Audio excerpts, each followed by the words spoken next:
these next couple of chapters continue to be out of order, but oh well. At least it looks like the Shinobi of the Cosmic Storm chapters are all closely grouped together, so maybe I won't have to resort to looking at the ebook. Uh,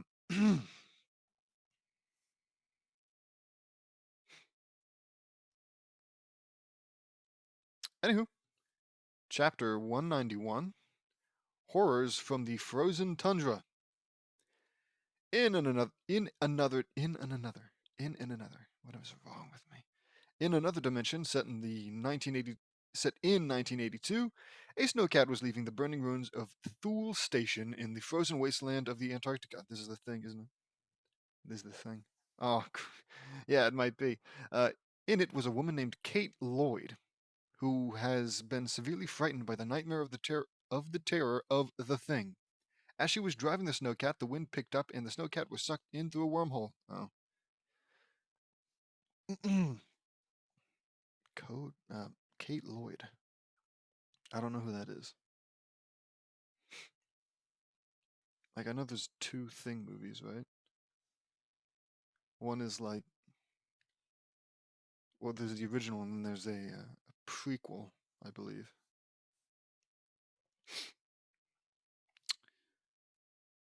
Kate Lloyd. No, because in the original, it was two men who survived, and then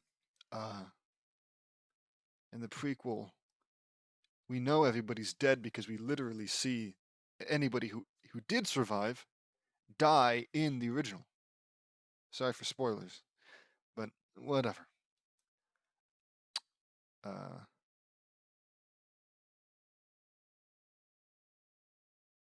Yeah. Anywho, in our dimension, we were getting ready for another day at school when the alarm went off. Oh yeah, right. They still go to school technically. It's like Rick and Morty. Well, I think they do technically go to school. That's almost never brought up. Alarm went off. Alert.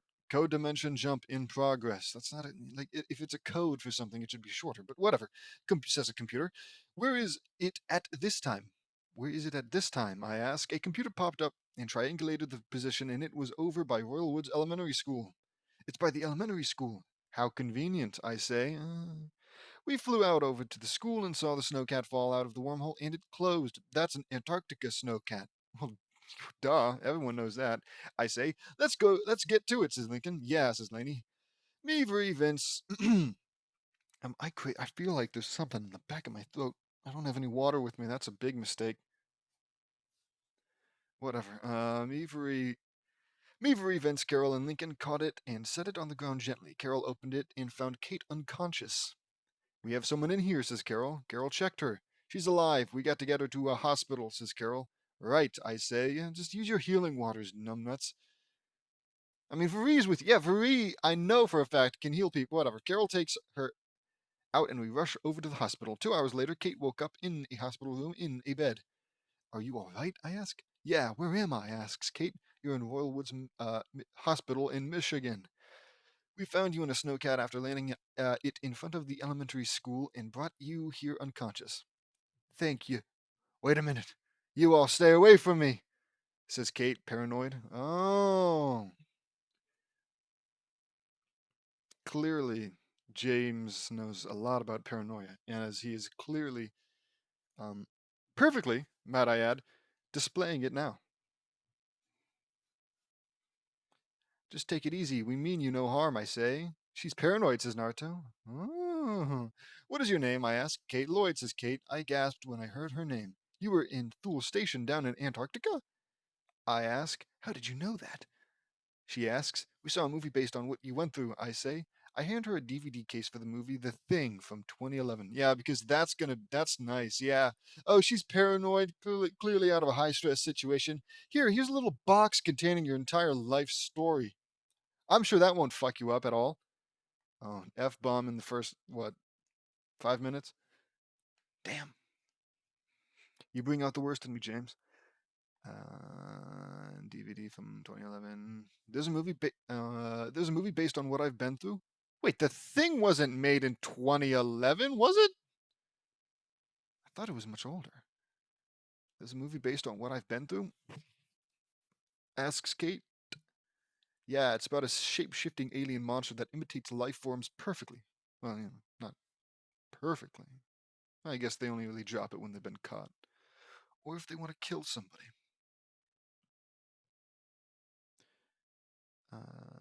That's exactly what I've been through. It was horrible.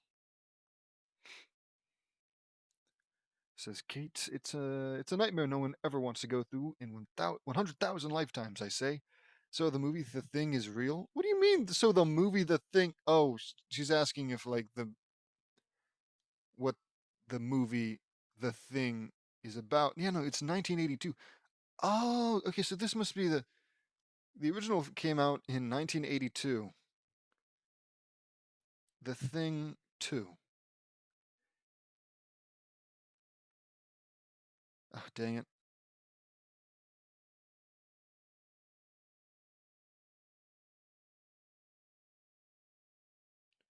Sorry, hold on. I gotta look this up. Okay. Okay, so the second one, the prequel, I guess, came out in 2011. And that's what this is based on. The one with bad CGI. I mean, I recall in the ending, spoilers, by the way, I recall that they got into a helicopter or something and chased after the dog that was the infected dog that was, escaping. Hmm. I guess it's a revamping. I keep forgetting. It's technically a revamp, so maybe he decided to revamp The Thing in The Loud House Revamped. It's a sentence you wouldn't expect. It's a movie based. The Thing is real. It would appear so, says Lincoln. Yeah, totally. I mean, it's not like you guys saw it come out of another dimension. I mean, I guess in that dimension it's real, but at that point it's like, why be shocked by anything, right?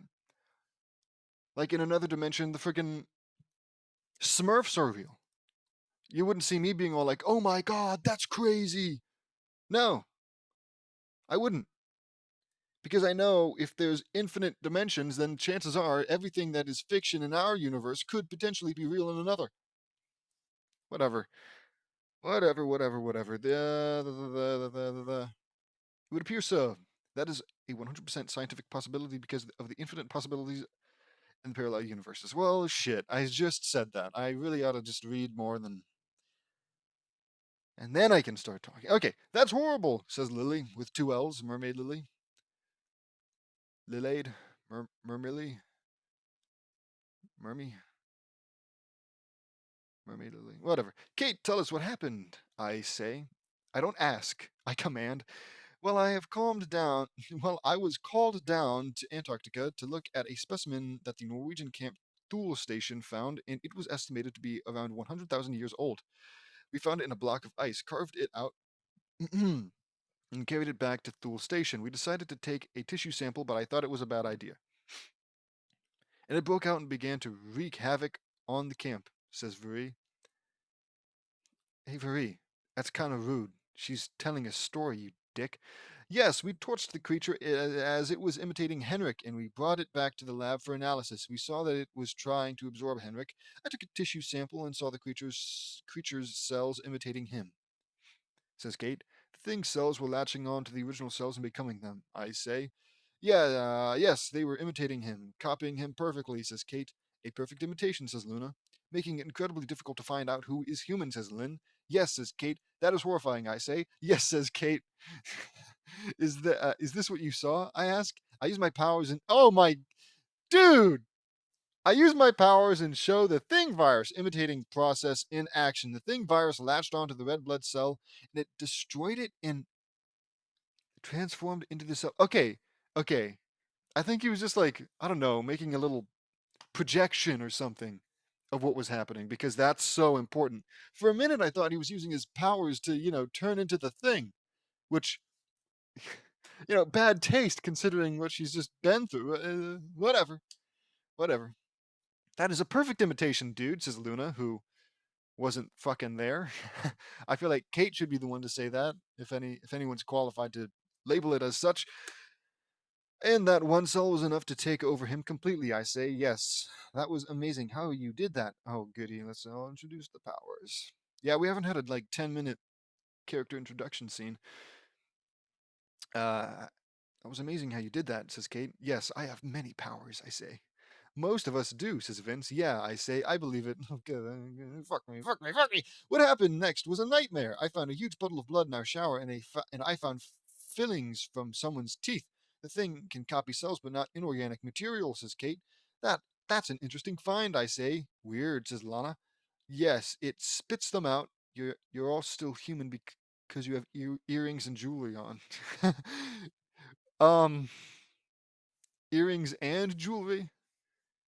Uh, so unless everybody, including JD and Vince and all the men, which although not unheard of, is probably typically uncommon, and I feel like James is the type to really want to look macho and manly. You don't get that from wearing earrings. But anyways, as I was saying, I assume everybody in this room is now currently wearing earrings for some reason.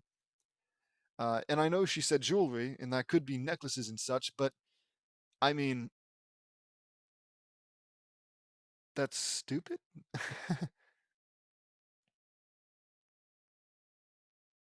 Right?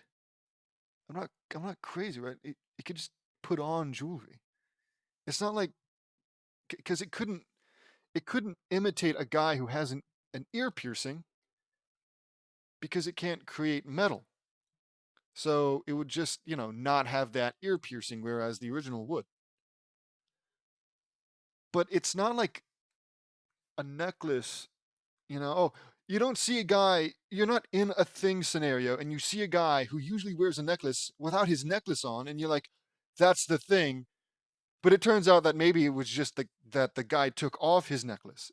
And in the reverse, what if the thing decides to just put on a necklace? It's like, oh, well, clearly this isn't the thing.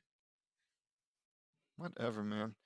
That also never made sense because what about clothing? How did the thing always have clothes? Now, I know that the thing can take over you, right? If you get infected with it. I guess that, yeah, no, because the clothing that you wear is in the same category as the jewelry that is not, pierced through you in that way.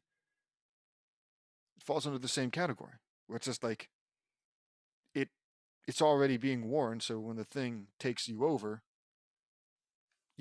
it has that stuff on. It's whatever. I'm mountains out of molehills. Okay.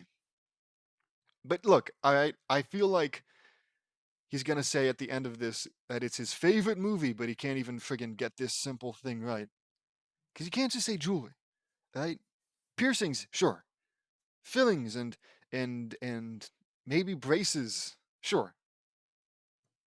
But whatever. Okay, whatever. I'm live and let be.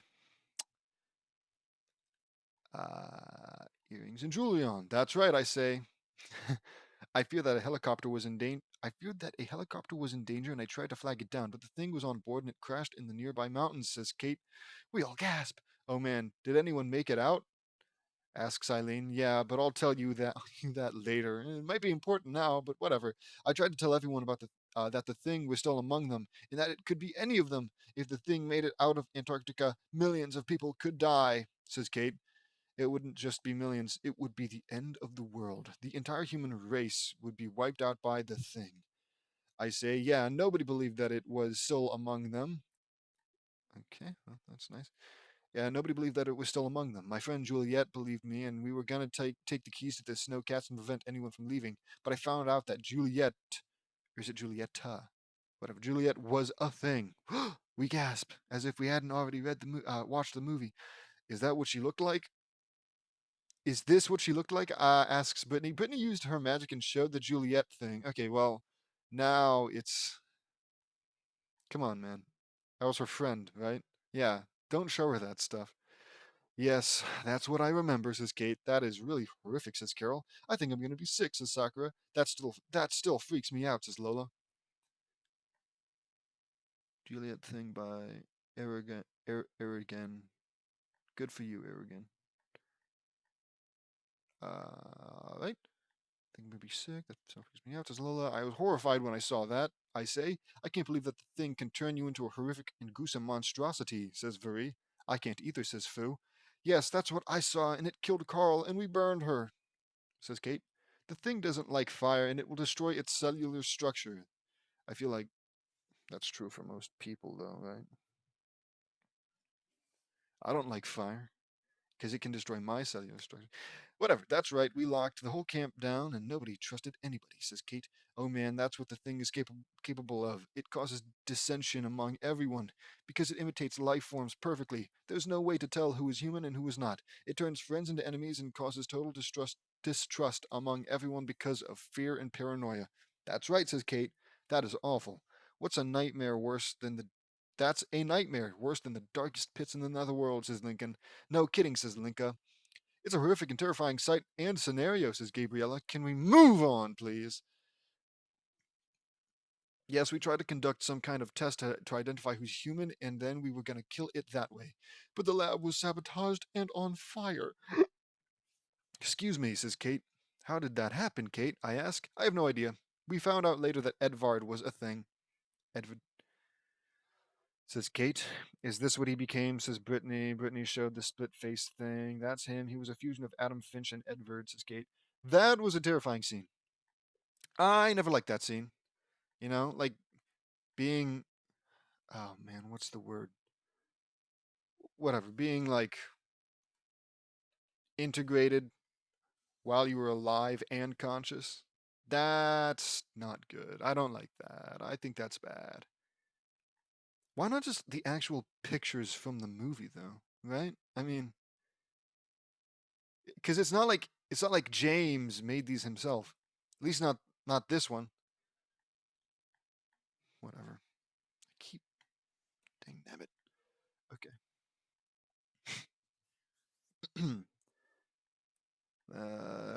That is so gruesome, says Sasuke. No lie, says Ali. That is one wicked monstrosity, says Lucy. It's horrible, says Shin, and it's ugly, but just by looking at it, says Luann. Tote, says Lenny. That's right. Me and Carter torched him, and in the process, the whole camp was up in flames. We found the thing as Sanders going out towards the ship we found, says Kate. That huge flying saucer, I ask. That's right. We found it inside, and it was hideous, says Kate. This it? Asks Brittany. I don't understand. What is up with James's strange desire to have his characters perfectly show what's being told to them? Right? It's stupid. Who cares? Is it to like show that you're smart and that you uh uh can paint a perfect mental image from just what you're being told? Or that you're really good at showing people stuff that you already know, because I assume at least a few of the people who are being told this story have actually seen the movie, right? It's like, is this like how James thinks it's making it more entertaining, right? Instead of just, reading about the thing, which is almost what we're doing here, he's like, "Oh, but you're also technically seeing it." Even though there's been a grand total of 2 images. I don't know. I don't understand it. There's no point to doing it. Because it's like, oh, is this what you're talking about? And then she always says yes. Throw me off, James. Have her say no. Have her be like, no, that's not it. Was that, anybody know that one episode of Adventure Time? I think it's during the vampire miniseries, where Jake is describing all the vampires that he saw to Peppermint Butler, and every time that Peppermint Butler attempts to draw what Jake is describing, he turns it around and shows it to Jake, and Jake just says, "No, that's not it," and then repeat 2 or 3 more times after. Sorry, I just like, what's the point? That's ultimately what I keep coming back to. For what purpose? In what way does it benefit the story to have our characters perfectly know what has happened. Has happened. I guess maybe if it like turns into like, okay, now we're gonna go in and save the day, right? Then it's like, okay, well, at least then you could justify and say that them having a perfect understanding and making sure that they've got a perfect understanding by asking, uh, confirming with Kate, was to help them with this mission to, save the thing universe or some shit like that. Ah, okay. Maybe, but I feel like that hasn't happened every time, and it might not happen here either. We're halfway through. Anything's possible.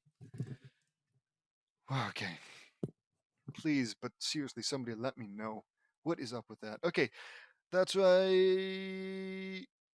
Brittany showed what the Sanders thing looked like.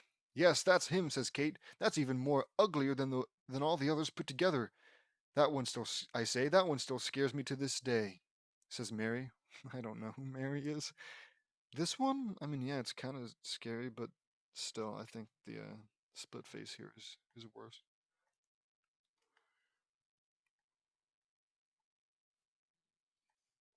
No kidding, I say. I destroyed him by throwing a thermite grenade into his mouth, and it, it, it, it, it exploded. It damaged the ship in the process, says Kate. It's good you destroyed him, I say. I also found out that Carter was a thing. I was able to tell because he had an earring in his ear, says Kate. And you incinerated him, says Carol. Kate, you've been through a night. Okay, so maybe I don't remember the ending of the thing 2011. Because I do recall that part. And they were in a snowcat, so I assume she just drove right on after that. And then I guess maybe at the end, two nameless characters in a helicopter came around and.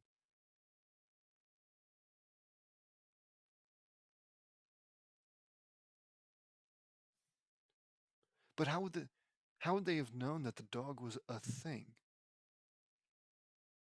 I don't know. I'd have to rewatch the movie.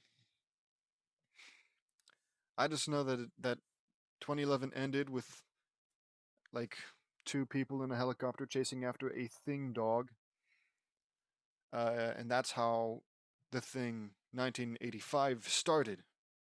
Well, how the conflict started, with the thing dog showing up uh, at, I guess it was an American camp, with the helicopter in tow, shooting at it and such. Whatever. Where the heck was I? Incinerated him. Kate, you've been through a nightmare no one should ever have to go through, I say. Yes, I went into the snowcat and set out to find another camp to live in until I could head back to the United States, but I was sucked in through a strange vortex and wound up here, says Kate. That was a transdimensional wormhole, Kate. It's a wormhole that bridges our dimensions, one dimension to another, and you wound up in our dimension in the year 2017, I say.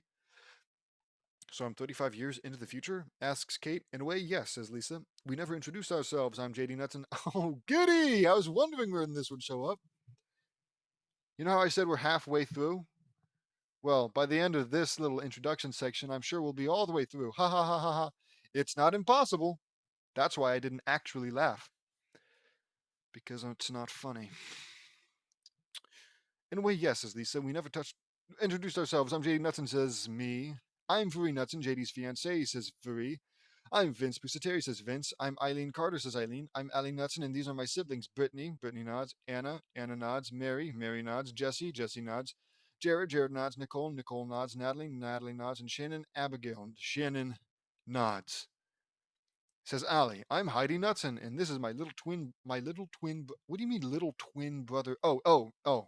My little twin brother and sister, Nathaniel and Isabel, says Heidi. For a minute, I was like, how can you have a twin that's younger than you? That doesn't make sense. Okay. Pleasure to meet you, says Isabel. Same here, says Nathaniel. I'm Lori Loud, the eldest of the Loud siblings, says Lori. Do you think a twin has ever been, like, maybe a woman's been in labor at midnight, and like 1 minute she gives birth to the first twin, and then like a minute goes by and it's technically the next day. So, and that's when she gives birth to the second twin. So technically, one twin is older by a day. Well, not an entire day, but I imagine they might celebrate the birthday on that day. Maybe. Would they have to? How lenient are hospitals, right? Because would they just say like, "Oh, that's inconvenient. Let's just say they were both born today," or would they have to be specific for like the future IDs and such? Whatever, not important. Just a thought I had. Look at this. I'm like counting down. Sorry, I'm skipping ahead. I noticed it and I had to point it out. Pleasure to meet you, says Isabel. Same here, says Nathaniel. I'm Lori Loud, the eldest of the Loud siblings, says Lori. I'm Lenny Loud. I'm 16 years old and I'm the fashion designer, says Lenny. I'm Luna Loud. I'm 15 years old and I'm the rock star, says Luna. I'm Luann. Oops, shoot. I'm Luann Loud. I'm 14 years old and I'm the jokester and comedian, says Luann. I'm Lynn Loud Jr. I'm 13 years old and I'm the sports athlete, says Lynn. I'm Lincoln Loud. I'm 11 years old and the only son, says Lincoln. I'm Lucy Loud. I'm 8 years old and I'm the dark goth, says Lucy. I'm Laney Loud. I'm 7 years old and I'm the artist and psychologist in training, says Laney. I'm Lana Loud. I'm Lana. Sorry. I'm Lana Loud. I'm 6 years old and I'm the handyman, says Lana. I'm Lola Loud. Me and Lana are twins and I'm the beauty pageant queen, says Lola. I'm Lisa Loud. I'm 4 years old and I'm the scientist, says Lisa. I'm Lily Loud. I'm the youngest of the Loud siblings because of special circumstances. I now look like I'm 10 years old, says Lily. I'm Riley Anderson. It's a pleasure to meet you, says Riley. I'm Linka Loud, Lincoln's female twin from a flipped gender universe, says Linka. I'm Lily Loud with two L's. I really don't know. I don't know how best to differentiate. Because I said, oh, I could do like double L the same way with double D. But that doesn't, double D is alliteration. Double L doesn't sound as good. I'm just afraid if I did like start calling her Mermaid Lily, which I think I might, uh, I'm afraid I'd just never catch it. And I'd have to be like, oh, wait, this is Mermaid Lily. And then I'd go back and introduce her as Mermaid Lily. But at that point, oh well, I'll try to call her Mermaid Lily. I'm Lily Loud, but with two L's, and I'm a mermaid from 221 years ago, says Mermaid Lily. Well, okay, then I probably didn't have to do it, because it kind of spelled it out. I'm Carol Pingree Loud. I was adopted because of an incident a while back, says Carol. If you're not going to be specific about it, just don't say it at all. That doesn't mean anything. An incident a while back. How vague could you be? I'm Shannon Gaz Loud, former member of the Black Daffodil Gang, says Shannon. We never see Shannon do anything. I'm Gabrielle Elizabeth Loud. I'm adopted, says Gabrielle. I'm Penny Loud. I was adopted from New York. Haiku! Sorry. Sorry. In the last audiobook, I was trying to remember whoever Lucy was like dating. Or maybe they weren't dating and they're just like it's basically just her male counterpart. But I'm pretty sure his name was Haiku.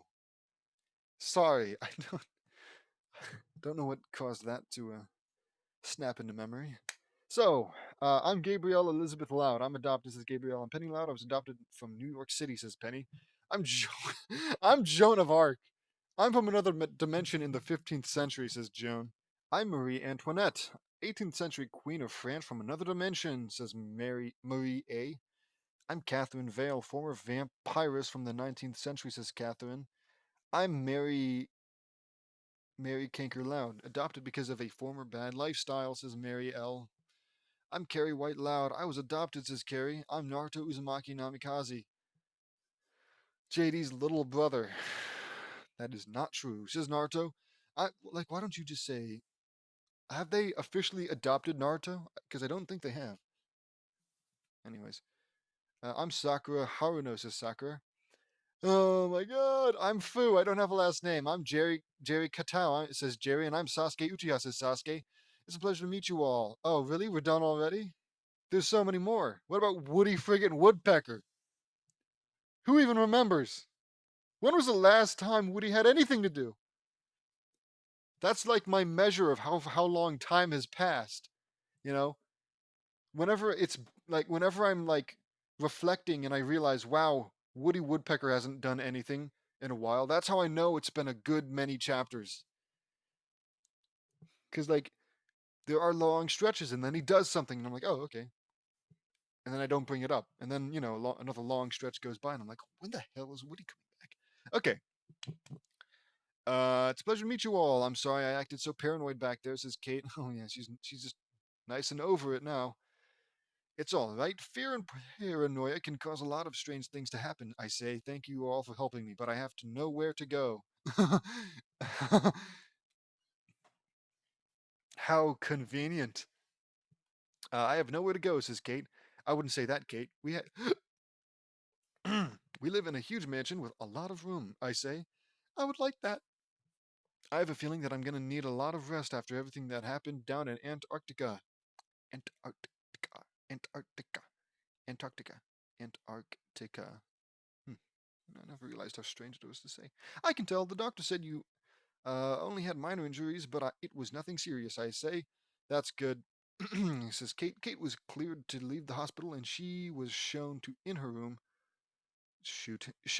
room in the mansion, and it was just like her home. Kate was gonna be forever. What? Whatever.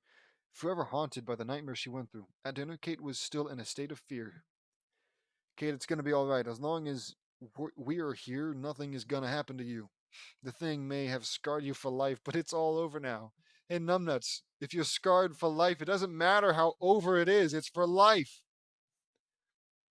It's not like she's going to wake up tomorrow. Oh, the scar for life is gone. If that were the case, it wouldn't be a scar for life, would it? Friggin' be a therapist. You'd make trillions. I promise you. I'm not trying to set you up for failure so that hopefully you become destitute. Anything. Anything to get you away from a pen and paper. Okay, sorry. Kate, I'm going to be. I know, but I'm still so scared, says Kate. It's all right, Kate. We won't let anything happen to you. If it makes you feel any better, can you tell us where Thule Station was in Antarctica? I can do that, says Kate. Lisa brought a map of Antarctica and placed it on the table. Geography was never my strong suit. I'm actually a paleontologist, says Kate. That's one of my fields too, says Nicole. Let's see. Thule Station was right here, says Brittany. Brittany pointed to a spot on Antarctica, and Lisa circled it with a red marker. That looks about right, says Kate. Near the Nansen ice shelf, I say. That would be way too cold for me, says Lola. It would be too cold for anyone, Lola. The temperature in Antarctica can plummet to minus 100 to 150, negative 100 to negative 150 with negative 175-degree wind chill. That's right, it's hard for anyone to live in such frigid conditions, says Kate. Where was the ship you all found, Kate? I ask.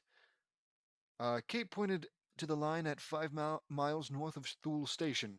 Right around here, says Kate. That's very close. That's about 5 to 10 miles from the camp. It's horrible that you all went through what you all went through, Kate. I'm so sorry, says Eileen. I know. I lost some good friends down there, says Kate. Very traumatized, I can tell. It's not your fault, Kate. If anyone is to blame, it's the thing. No shit! No shit! If an alien comes down from outer space and starts taking over people in a way that's almost impossible to discern and starts killing everybody, I'm never in a million years going to say, man, I should have done better.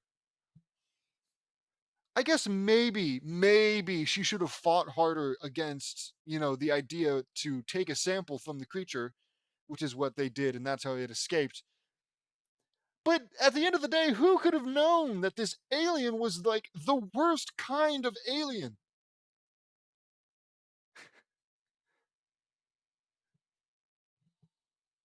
For shame, Kate. How could you let this happen? Oh, God. You know how we'd know if JD was replaced by the thing? He'd probably be a lot smarter. I don't actually know how the thing works. Maybe it also just like perfectly imitates the brain. So maybe it's only as smart as the thing that it's taken over. But I imagine maybe not. Whatever. It's not your fault. That's right, says Furry. We will do our best to help you, Kate. What happened to you should have never happened at all. Kate was suddenly, says Vince. Kate was suddenly starting to feel better. Thank you. All of you. Thank you, says Kate. You're welcome, Kate, I say. Kate was feeling right at home in the Nuts and Loud Anderson estate. The end. Another fanfiction complete. I wanted to do a chapter based on The Thing from 2011. The Thing from 2011 scared me just as bad as the original movie from 1982. It was really horrifying and it was bad. What? Like bad because it's a bad movie? I mean, I know the CGI was a little iffy, but I mean, if it scared you, then it's kind of a good horror movie, isn't it? Or just like bad and like a subject matter is bad. I don't know. It was made by the same people that did Dawn of the Dead, and it didn't do very well in the box office because a lot of people saw it and were scared to death because of it. That what? What is that supposed to mean? They saw it and they were so scared that they didn't buy another ticket, or that they demanded a refund. That's what. That's you don't. That I can't. What?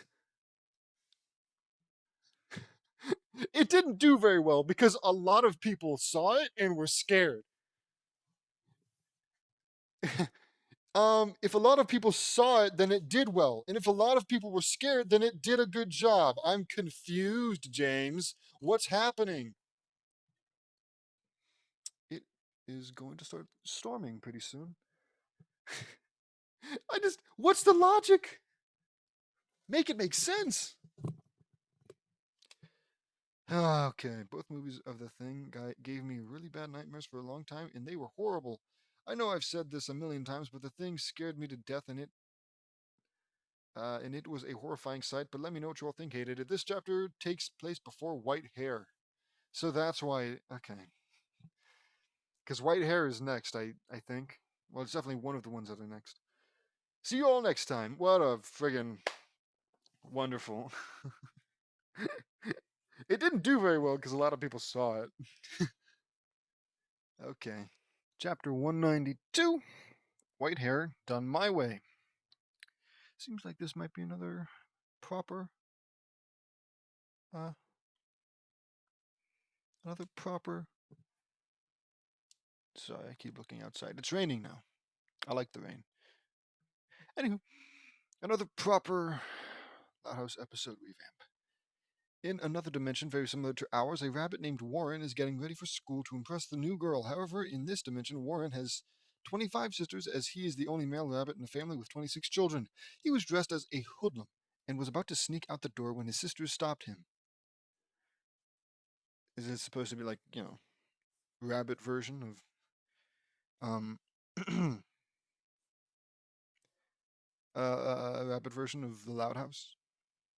If that's the case, I feel like there should be a lot more, you know.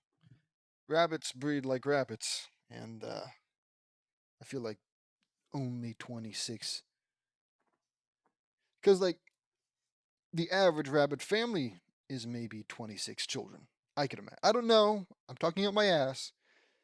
But, like, the whole point of the Loud House is that it's a family of above average number of children with above average ratio of daughters to sons.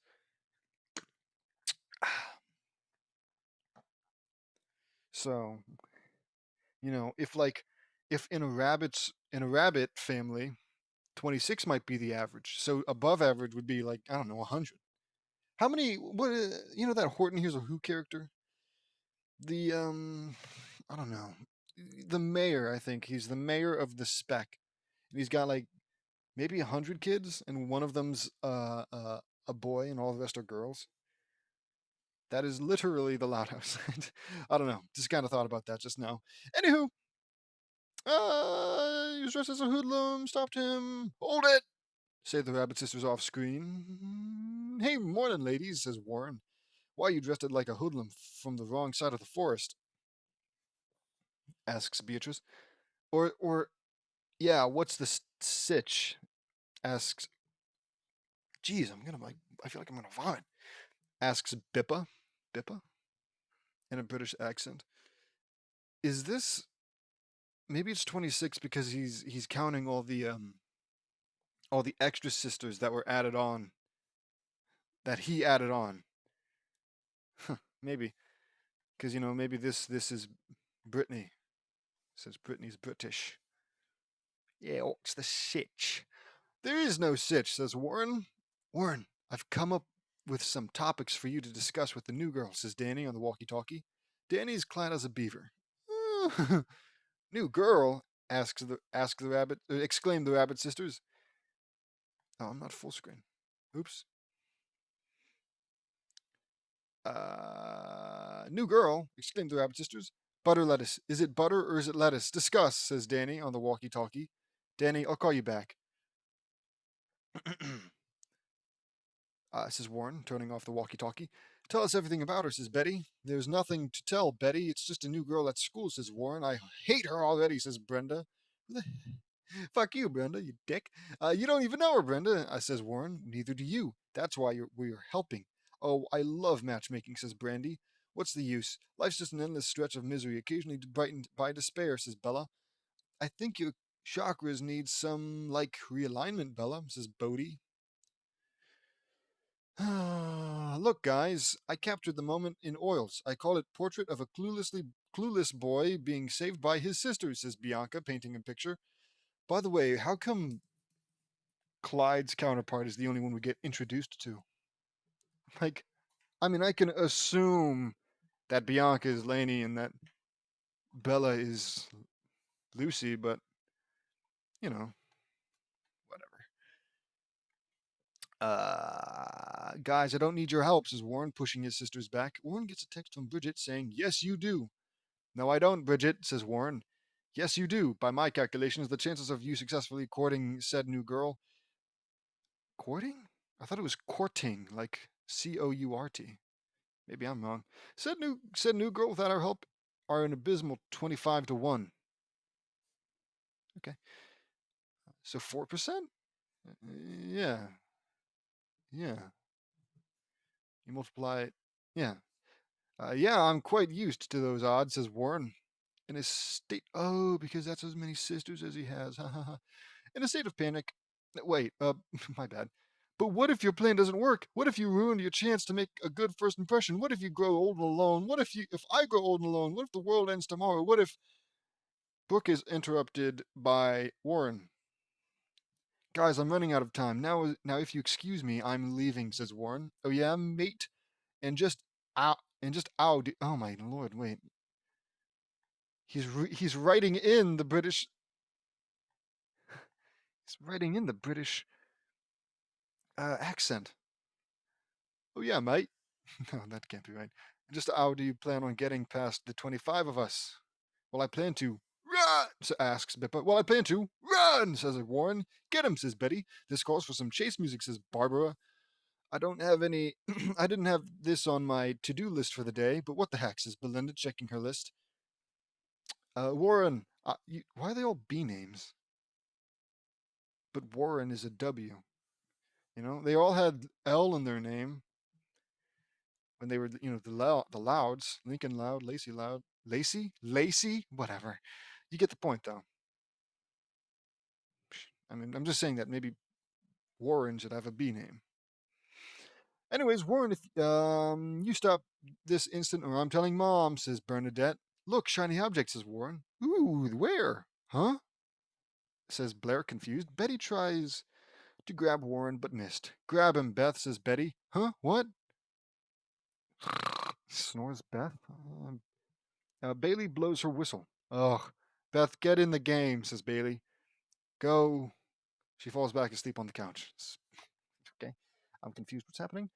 Warren heads for the door when suddenly, yeehaw, rope them doggies, says Beulah. Beulah? She twirls her lasso, catches Warren before he could escape and hogties him. Gotcha, says Bertha, starting to bench press him. What is happening? Put me down, Bertha, says Warren. Bertha carries Warren back and drops him on the floor. What a hair-raising development. Ha ha ha ha, get it? Asks Bebe. The rabbit sisters groan. Suddenly, the wind picked up outside. What's going on? Asks Warren. A dimensional vortex appeared out of nowhere and sucked in the loud rabbits home along with Danny. Hang on, everyone, says Betty. They screamed as they were sucked into the vortex. Oh, good. Good. 27 more people to add to the stupid friggin' cast. In our dimension, we were getting ready for another good day at school. Sounds similar. Uh, okay, the bus will be here in 45 minutes, but we can teleport, so let's not take the fucking bus. Anyways, so I'm making you all breakfast today, I say. Thanks, JD, says everyone. The alarm rang. Alert, code dimension jump in progress as computer. Uh-oh, I say. A computer pops out and I triangulate the position. This is like word for word what they did last time. The position is right in our right in our backyard. I got water now. I don't know if I said that. Much better. The position is right in our backyard, I say. That's unusual, says Naruto. We go out and saw the vortex right there in our backyard. Whoa, I say. It's right in our own backyard in our garden, says Vuri. I wonder who or what is gonna come out, says Vince. We'll find out in a couple seconds, says Carol. Yeah, Carol. Duh. Carol. Obviously, Carol. Friggin' Carol. The loud rabbit's house and Danny came out and landed in our garden and the vortex vanished. That looks like the loud house before you all moved here, says I say.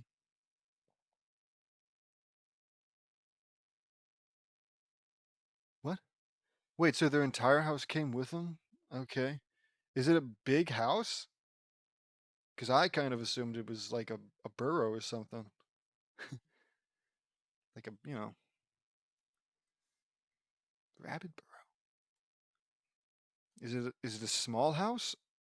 Because if it's a big house, if it's the same size as yours, then that would mean that these are like human-sized rabbits, and it's a little strange. Just a little strange. Um, Looks like the was before you were moved. I say it sure does, says Lori. Who lives there? Asks Lenny. Let's find out. I say okay, says Lenny. Warren and his sisters and parents tumbled out. Ow, says Warren. It's a rabbit family, I say. Oh, wow, says Sakura. They are so adorable, says Luann. They appear to be a family of anthropomorphic or ortole, oric, Orictoglagus caniculus. Caniculus. Maybe I said that right. Says Lisa. A family of California white rabbits. Amazing, I say, because he's so smart. He understands what the Greek name is, or Latin. The Latin name is. What does anthropomorphic mean? Asks Lana. It means that they are animals with human characteristics, says Sakura. That is so cool, says Clyde. From the looks of it, that rabbit in the black coat is the only son, and those must be the girls, says Lincoln. Lincoln counted them. 24, 25. Holy moly, that's a lot of sisters, says Lincoln. No kidding, says Lynn. Let's go see if they're all right, I say. Okay, says Eileen. They walked over. Are you all right? I ask. Warren saw us. Yeah, we are. What happened? We saw the wind pick up and we were suddenly lifted up, and the next thing we know, we're here in a whole new world, says Warren. You've been sucked into a transdimensional vortex, says Vuri.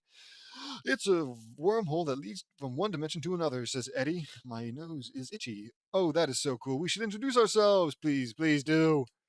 Ourselves to each other. I'm Warren Loud, and these are my 25 sisters, says Warren.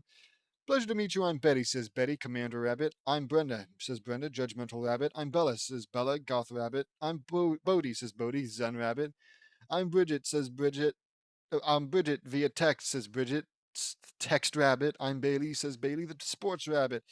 I'm Blair, says Blair, the Fashion / Pink Dress Rabbit. The Pink Dress Rabbit. God forbid she takes off her pink dress in favor of like a blue one.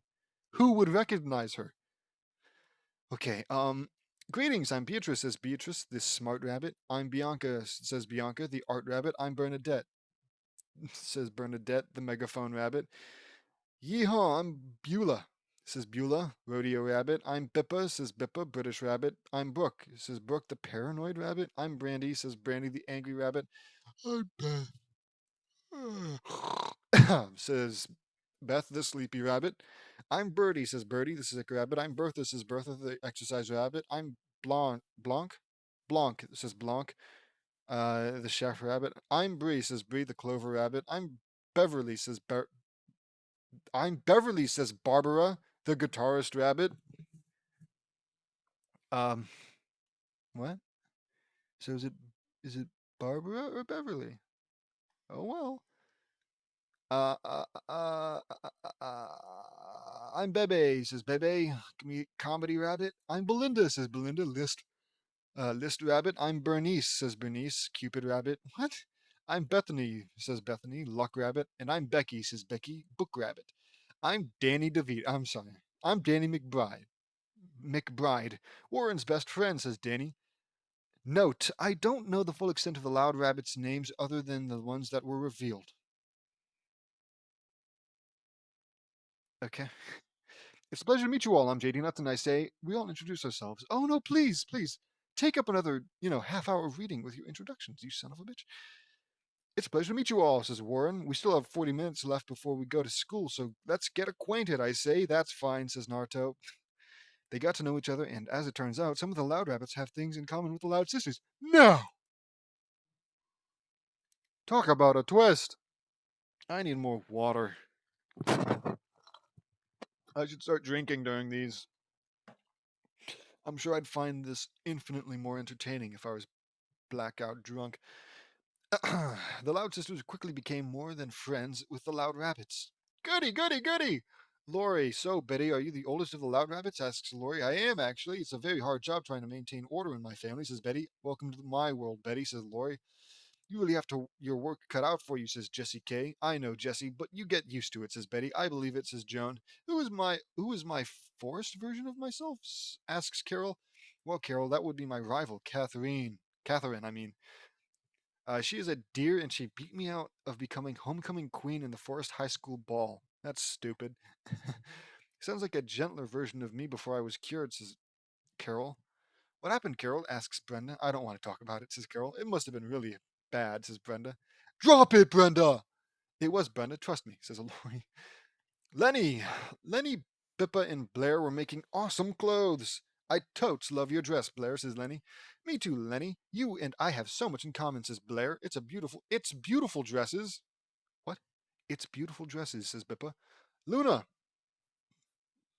Luna and Barbara were rocking on their guitars. Stage dive, say Luna and Barbara. They dove off Luna's bed and landed in Shannon and Sam's arms. Great stage dive, you two, says Shannon. That was rockin', Barb, says Luna. Thanks, Luna. You rock, says Barbara. I feel like I've got. Oh, I'm gonna sneeze. Wait. I think I'll be. Oh, I'm sure that wasn't too loud. Anyways. Thanks, you rock. Thanks, bro. You have quite the talent yourself using the guitar, says Luna. Thanks, it's my favorite thing, says Barbara. You two have so much in common, says Shannon. I agree with Shannon, says Sam. It's spelled incorrectly, but whatever. Thanks, Sam, says Luna. Luann! Hey, Bebe, why can't a chicken lay a loaf of bread? Asks Luann. I don't know, Luann. Why can't a chicken lay a loaf of bread? Asks Bebe. She ain't got the crust, says Luann. Rimshot and both laugh. Ha ha ha. I guess. It doesn't have to be a chicken for that joke to work, though.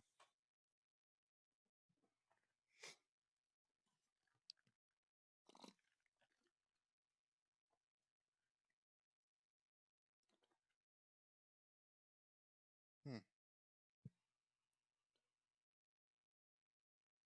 Is it a joke?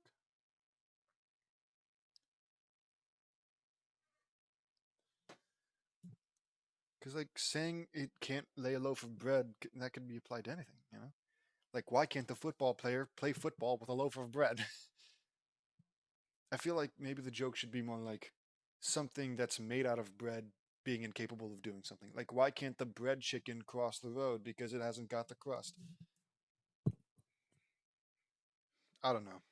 It's not like either are particularly funny, but I don't want to award uh, uh, any medals of mediocre joke making.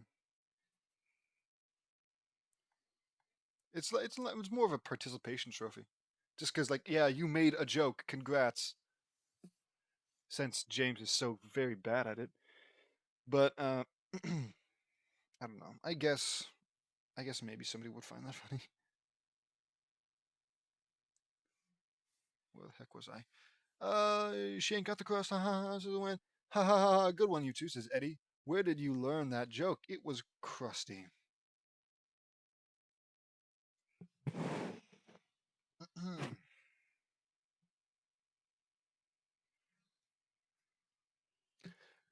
Now, what you see, what Bebe should have said is, I'd tell a bread joke too, but I'm a little crusty. You know, like rusty.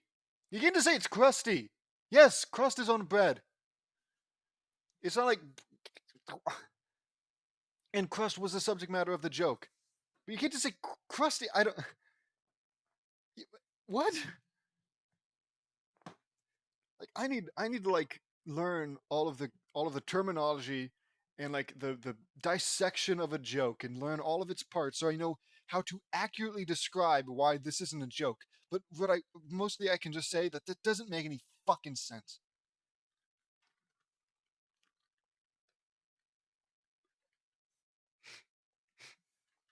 Unless it's supposed to be like no. I was gonna say, oh, it's like replacing the word funny. But the thing with word puns is the word you're replacing should with the funny word, they should be like at least similar, right? Rusty, crusty, it's a one letter difference. If this is supposed to be funny, the only thing that funny has in common with crusty is the Y. I guess the U, technically.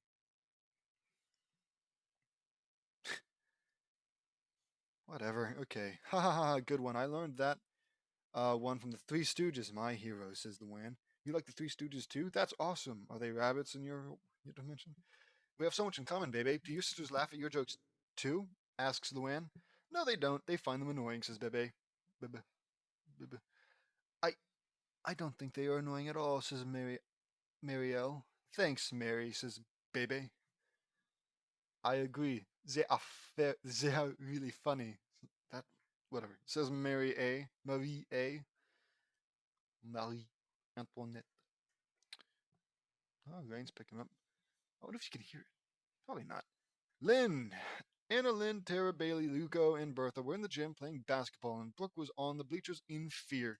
Here comes Lynn loud for the score, says Lynn. Lynn jumped in at the last second. Bailey stole the ball as Lynn was about to slam dunk. Try and stop this. Try and top this, says Bailey. Anna stole the ball from her. Here, Lynn, says Anna. Anna tossed the ball to Lynn, and she scored. Lynn Loud wins, says Lynn. Great shot, Lynn, and awesome playing, guys, says Bertha. Thanks, Bertha, says Tara. Thanks, Bertha, says Yuko. Oh man, what's gonna happen if the basketball hoop falls down? What will happen then? Panics Brooke. Whoa, whoa, whoa. Brooke, calm down. That's not gonna happen. Why is Brooke so afraid all the time? Anna asks Bailey. She has what's called panophobia, says Bailey. The fear of everything? That's so weird. Brooke, there's nothing to be afraid of. Oh, yes, Tara. Go ahead, fix her. I'm sure you will. Sorry, guys, I can't help it, says Brooke. It's all right, Brooke, says Lynn. Lucy. Lucy, Bella, Brandy, Haiku. Haiku, yes. I was right. Anyways, Lucy, Bella, Brandy, Haiku, Wednesday, Raven, Brittany, and Shannon were looking at books on dark magic. So, Shannon, what is that tattoo on your arm? Asks Bella. Oh, that is my black daffodil tattoo. Before I was adopted into the Loud House, I was a member of an evil gang that terrorized all of Detroit for 5 years. Says Shannon, she became a member of the Black Daffodil Gang to get revenge on her serial killer parents, says Lucy. It's true, it was horrible, but we set her straight, says Raven. Trust me, Bella.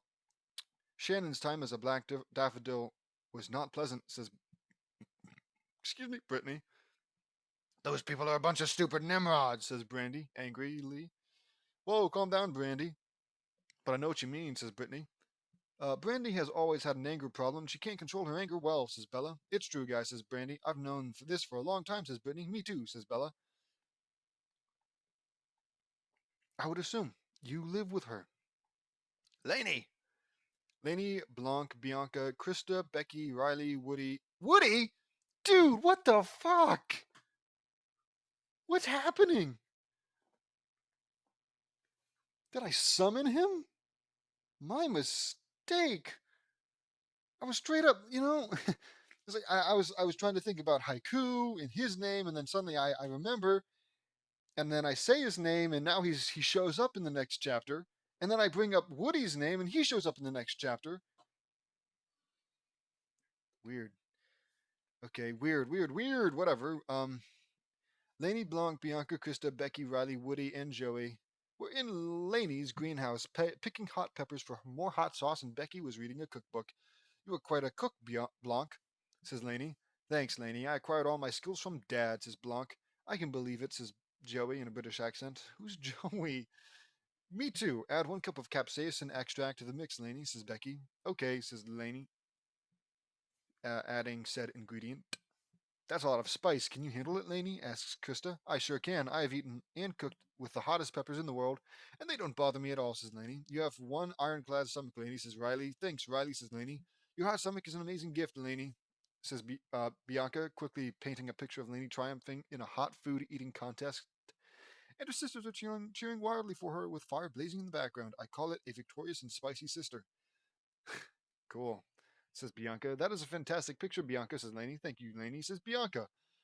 I'm gonna do it. I'm gonna jump. Lana, Bodhi, Beulah, and Beth were in Lana's jungle greenhouse, swinging on vines and grinding on vines. Beulah was carrying Beth. Bodhi was floating with meditation.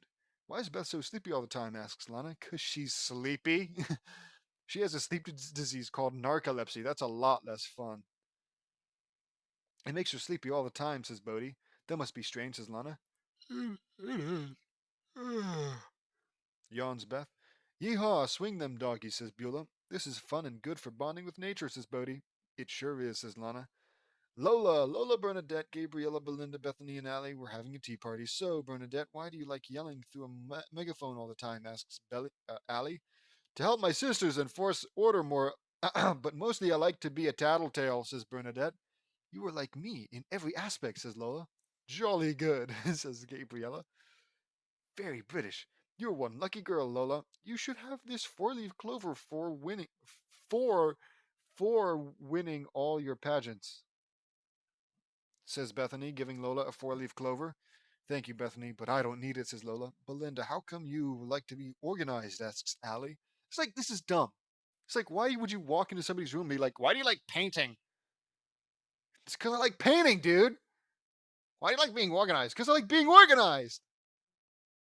This is, and I mean, sure, there is a reason, but it's not something that it's not like a typical meeting for the first time uh, uh, conversation piece.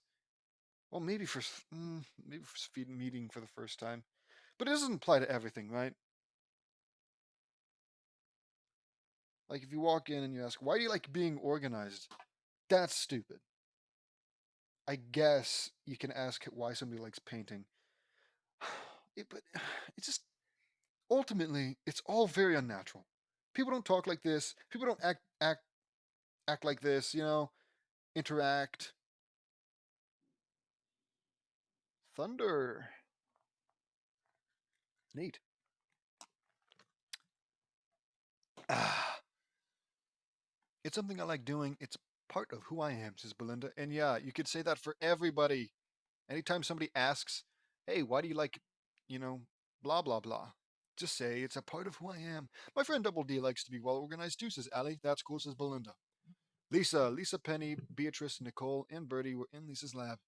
Beatrice, you and I are very identical in smarts and science skills, says Lisa. Indeed, says Beatrice. We all love science, to tell you the truth. I love astronomy and volcanology, says Nicole. This stuff really hurts my head, says Penny. As long as there isn't anything that can make me sick, I'm okay, says Bertie.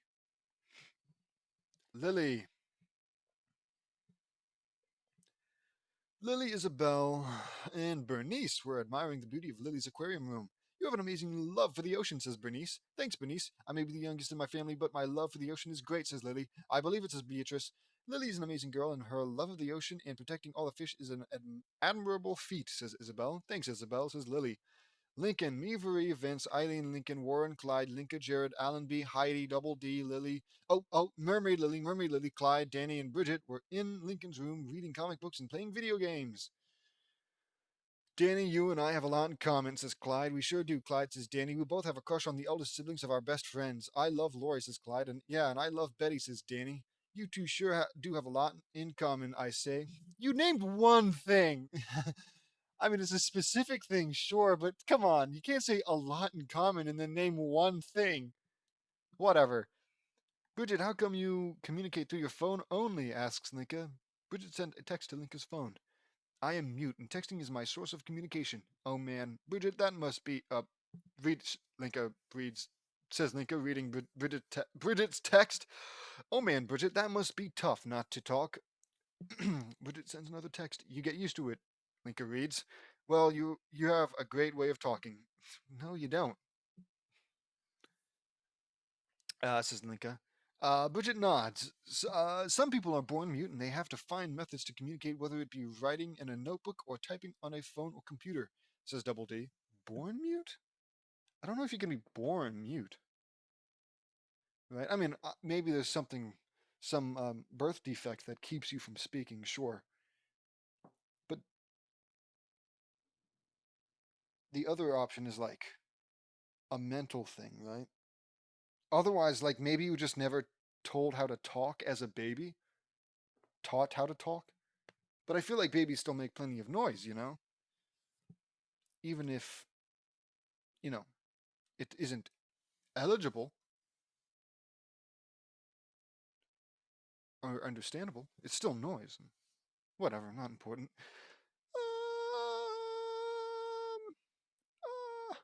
Where was I? Some people want me to find writing and typing on a phone and computer, says Double D. That's true, Double D, says Lincoln. Warren, you share exactly what I like, and we have so much in common, says Lincoln. I know, Lincoln, and you like everything that I do, and you have an awesome fiancée to boot, says Warren. Thank you, Warren, says Mermaid Lily. So, Warren, what were you doing before you all got sucked into our dimension? I ask.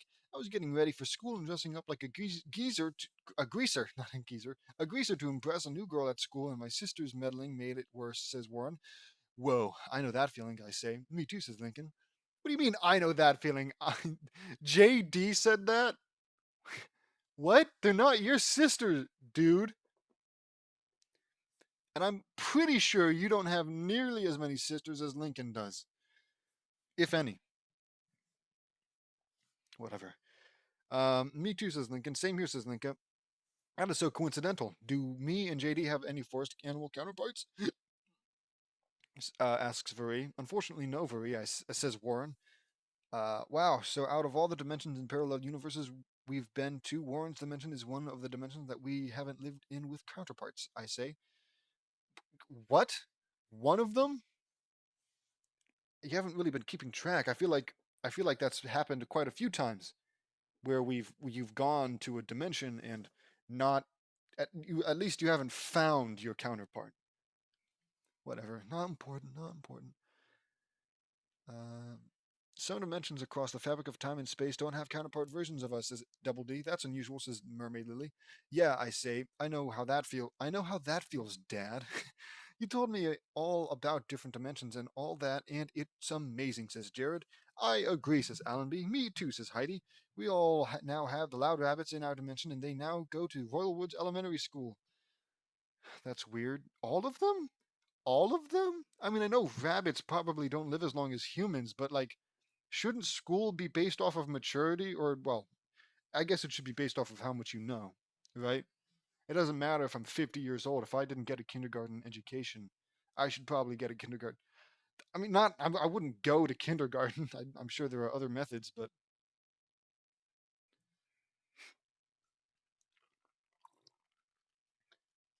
well, that's my point, right? Even if these guys need a kindergarten education, they probably wouldn't be put into kindergarten. Like maybe if they're only like 2 years old, because rabbits, like I said, don't live that long. But it should probably be based off of mental maturity, right? In combination with how much, you know, your education, whatever. I'm complicating things. No, actually, I'm trying to make sense of an impossibly complicated topic because James doesn't friggin' think this stuff through. He's just like, yeah, sure. Well, they're small lake kids. I assume these aren't full sized rabbits. I still don't know. So I'm just going to assume that they're like rabbit size, like actually rabbit sized, you know? And so they're small, and thus they must go to this school with the smallest people. Kindergarten. Well, I get by that logic, preschool. Daycare. Whatever. The end, another fanfiction complete. White Hair was an awesome episode. Can you imagine living with 26 kids? That would be a nightmare. No offense to to you all my friends. Yeah. How could he? How could he say that? He should know better. Me and my 25 sisters are very very angry. It's actually quite pleasant. I wouldn't describe it as a nightmare at all. Anywho, let me tell you though, that was a crazy episode in the Loud Rabbits and had a lot of things in common and it was cool. I wanted to do this episode earlier, but I had no idea how to set it up. But I just got the idea for this out of the blue. Oh, really? You had it start out with them in a dimension and they getting sucked through a portal? Very oh. How did he think of that? How did he think of that? Let me know what you all think. Hated it. See you next time. Chapter 193 Angels versus Androids. Me, Naruto, and Lincoln are in the simulator doing an exercise. Marie, Vince, Eileen, Brittany, Nicole, Natalie, Lori, Carol, Luna, Sam, the Loud Rabbits. Don't. Good, I'm glad. I'm glad. I was worried that we'd forget about them. Instantly. Actually, I was kind of hoping that we'd forget about them. Anywho, the Loud Rabbits, Linka, Sakura, Fu, Hinata, Ino, Lily, Mermaid Lily, Lana, Lola, Penny, and Lisa are in the control room. The simulator activated, and we found ourselves in the world of Dragon Ball Z during the battle with the androids. Fantastic! We saw Doctor Gero as Android 20 go into a mountain. Doctor Gero went in there. I say, pointing to the mountain. Let's go, I say. Right, says Naruto. We flew into the mountain and confront him. Comfort him. There, Doctor Gero. Uh, Dr. Gero, I presume? I ask. That's right. Who are you all? Asks Dr. Gero. My name is JD Nuts, and I say, I'm Naruto Uzumaki Namikaze, says Naruto. And I'm Lincoln Lau, says Lincoln. We saw you head into your lab and figured you were about to awake Android 17 and 18. I say, that's correct, says Dr. Gero. I heard that you want to kill Goku for destroying the Red Ribbon Army, right? Asks Naruto. Yes, Goku destroyed the entirety of my Red Ribbon Army, and I want revenge on him for that, says Dr. Gero. Your army was going to destroy the world, and he couldn't allow that to happen, says Lincoln. That's right, I say. Uh, well, then let me introduce you. Oh shoot. Sorry, I blinked and I just straight up lost my spot. Then let me introduce you to my android, says Dr. Gero. Dr. Gero awokened. He he awokened. Come on, like come on. It's not like it. It's like I'm sorry, okay. 30 something. He's 30 something years old when he wrote this. He doesn't know how to spell awakened. It's awake, and then you just put N-E-D. Awake end. Whatever, man. um, she was beautiful blonde hair girl with blue eyes. Android 18 walked out of her capsule and saw Dr. Gero. Well, hello, Dr. Gero. Nice of you to show up, says Android 18. Ah, yes, you're still functional, says Dr. Gero. Is it? I feel like I'm saying it wrong. So you were Android 18. You sure are pretty, says Naruto. Oh, goody. Another one for the collection, then, huh? She got crazy forehead. Look at this. Look at the friggin'. That's gigantic. She dated? Is dating? Will date, I guess. She's the one who got with Krillin, the little short guy. Look, man, I'm all for, power to my short kings and all, but come on. Really? Pass the controller. Okay. So you're sure pretty. Why, thank you. I do have beauty and looks, says Android 18. I feel like I already know that that's something she wouldn't have said. Also, I also want to know, they're called androids, but are they actually like robotic? Because I don't watch Dragon Ball, but every once in a while I might see a clip, and I've never seen them like, I don't know, get cut or have an arm ripped off, and there'd be like gears and wires and metal. Whatever, not important. More than that, you have awesome power as well. I'm Naruto Uzumaki Namikaze, says Naruto. It's a pleasure to meet you, says Android 18. Same here, I'm JD Nuts, and I say, and I'm Lincoln Loud, says Lincoln. It's a pleasure to meet you all, says Android 18. Dr. Jero opened another capsule, and out came Android 17, a black hair boy. Oh man, yeah, and then, isn't that how JD makes himself look? He's like black hair, pitch black hair. Obviously not exactly like this, but I get the feeling he's going to redeem this guy, even though he's not a pretty girl. We shall see. Uh, Black hair boy. Android 17, I presume? I say. Yes, that is correct. And you are? Asks Android 17. I'm JD Nuts, and I say. I'm Naruto Uzumaki Namikaze, says Naruto, and I'm Lincoln Loud, says Lincoln. We came here to kill Dr. Jero and make sure that he pays for everything he has done. I say. How dare you talk to me that way? 17, 18, kill them, says Dr. Jero. Quiet, you old fool. We're not following your orders anymore, says Android 17. Yeah, because sure, fuck it. Hold on, I gotta scratch my freaking foot. Ow. Ow. There we go. What? Exclaims Dr. Jero. The Z fighters blasted in, and it was Piccolo, Krillin, Vegeta, Trunks, and Tien. Tien. Nice of you all to arrive. We were just about to kill Dr. Jero for you, I say. We appreciate it, you three, says Piccolo. Yeah, I feel like if I was Piccolo, regardless of if this third party came to kill the person I was intending to kill, I wouldn't just straight up, be friendly with them.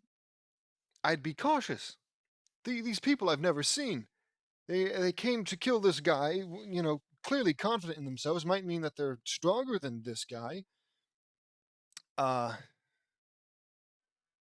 and so potentially more of a threat, right? And you don't just casually mention, oh yeah, we're here to kill this guy, without setting off a few red flags, right?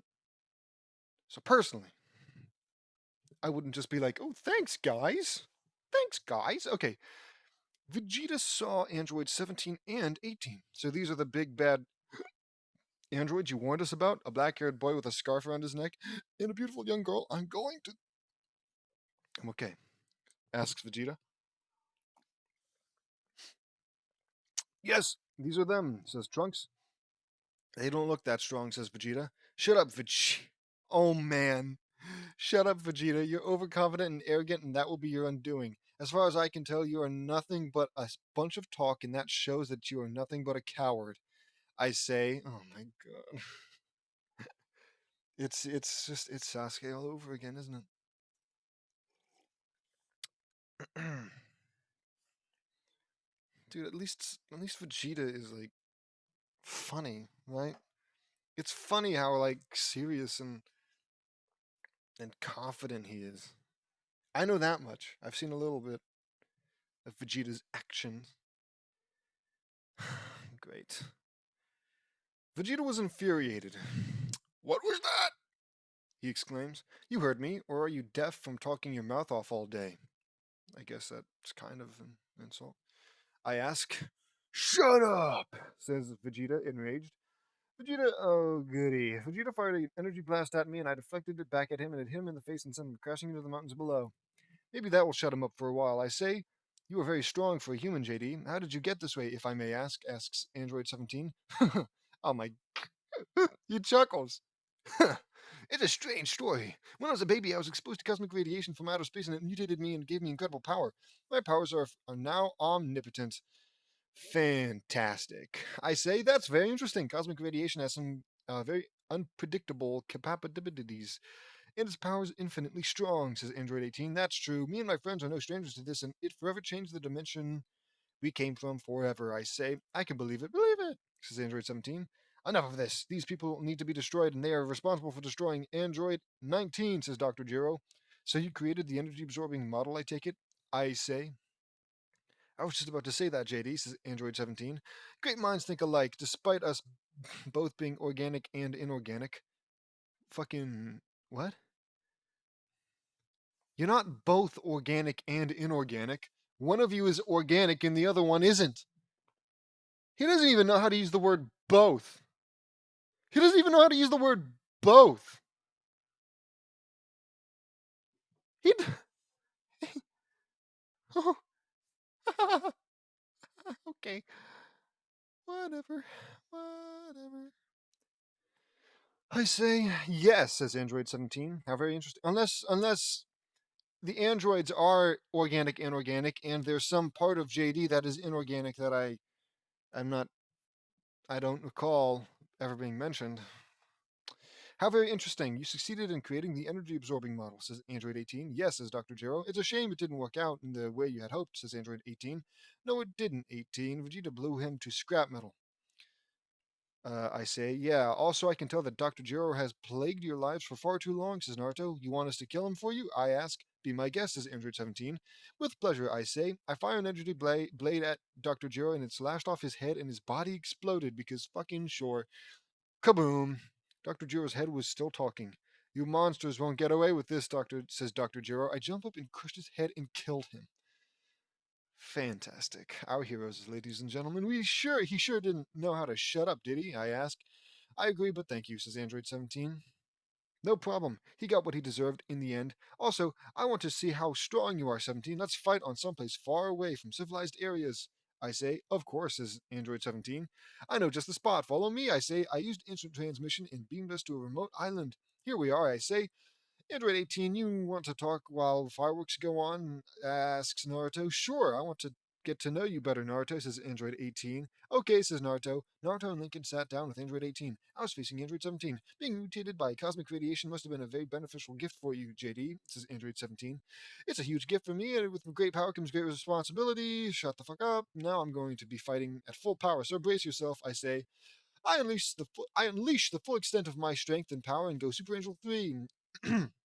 And the sheer ferocity of my power was causing the entire planet to shake violently, and the skies darkened with storm clouds, and lightning was striking everywhere. Miles away from the fight, the Z fighters felt the full ferocity of my power. Gohan was flying Bulma back to the capsule core. Oh my gosh, what in the world is generating that enormous power? Asks Gohan. I don't know. I can't sense any things like you can, Gohan, says Bulma. It's completely unreal. I hope they are on our side, says Gohan. Bulma suddenly felt a pain in her back. Somebody must have stepped on her crack. I don't know if Bulma's a mother. Ow, says Bulma. Are you okay? Bull says, are you okay, Bull? Bulma, you have wings now. Fantastic. What?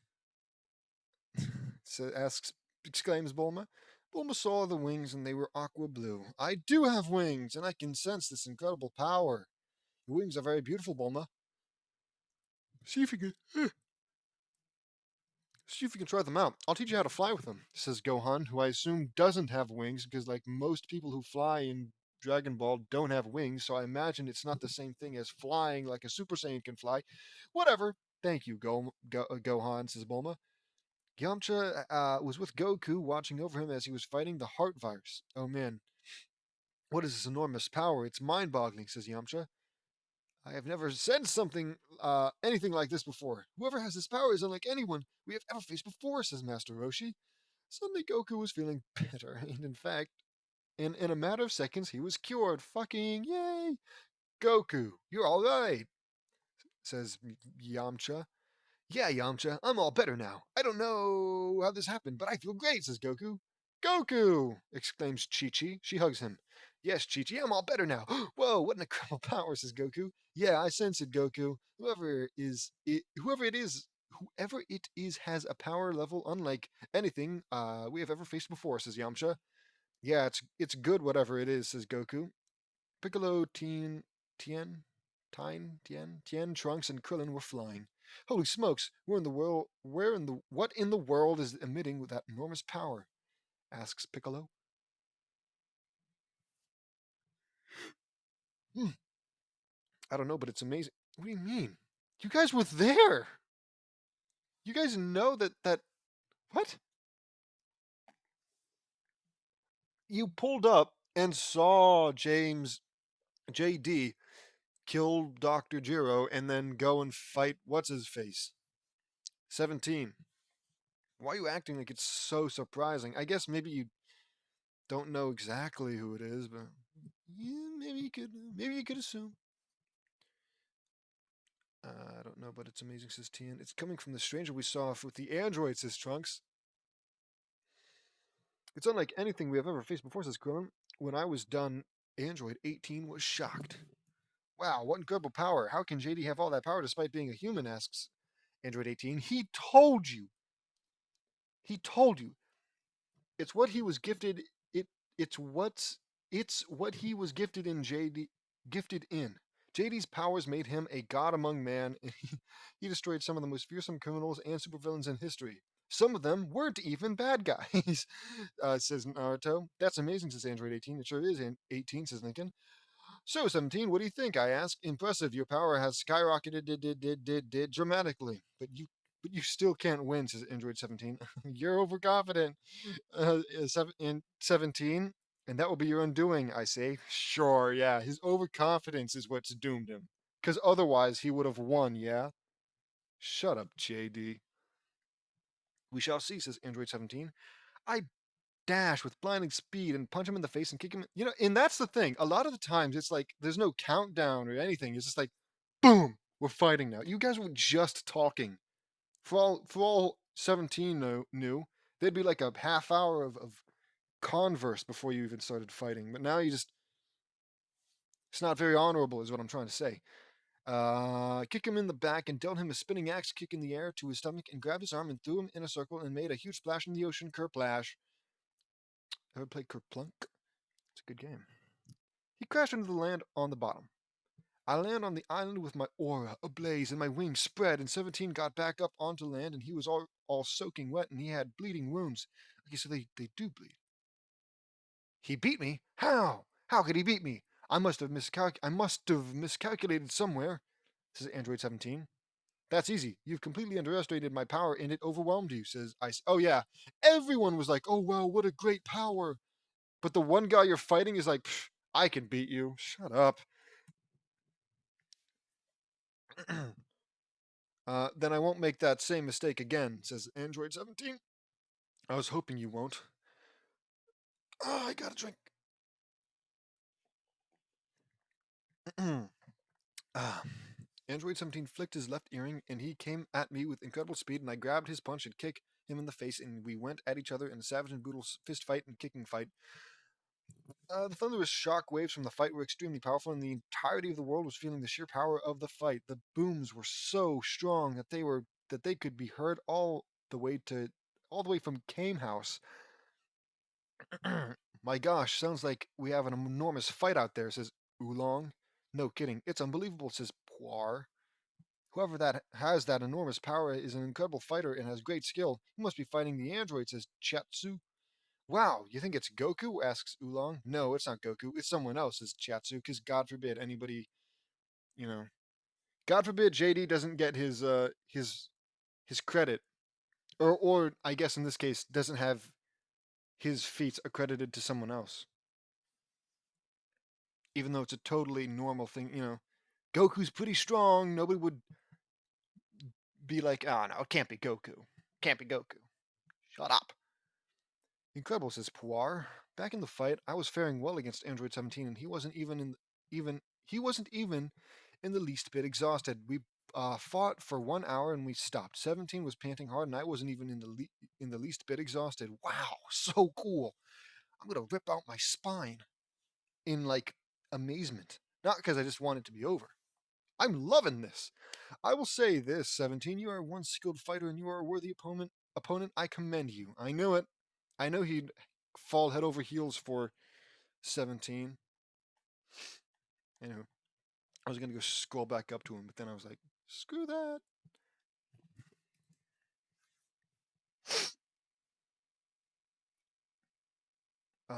Thank you. You have given me a great fight, and you two are a worthy adversary. But I'm bringing this fight to an end. Says Android 17. Wouldn't have it any other way, I say. I would, says question mark. They turned and they saw Cell in his imperfect form. Cell! How nice of you to save me the trouble of hunting you down to kill you, I say. I fire an energy blast that vaporized him in an instant.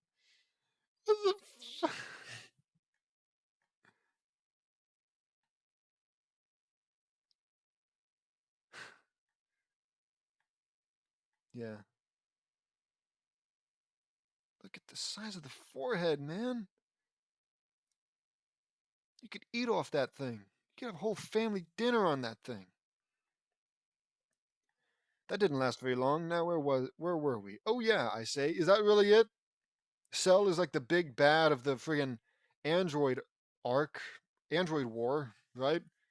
And he's just like, oh, fuck off and die. Christ, you put more effort into killing Dr. Jero, who I assume is not as strong. Well, physically at least. Um, I punched Android 17 in the face and kicked him in the back and sent him crashing into a mountain, and I fire a barrage of energy blasts at him. Suddenly, Android 17 exploded out of the gun. He was enclosed in an energy field that was protecting him. Boy, you are persistent. I'll give you that, I say. Yes, now let's go with all we've got, says Android 17. You know, this is almost as exciting as actual Dragon Ball fights. Here it comes, Electro Eclipse Bomb. Wait, oops.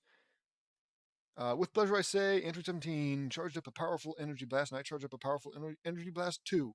Here it comes, Electro Eclipse Bomb, I say. I fire a black energy blast with red lightning around it, and Android 17 fired a blue energy blast. My technique overpowered his attack, and it hit Android 17 and exploded with incredible power and completely obliterated him in an instant. So he's dead? He's dead?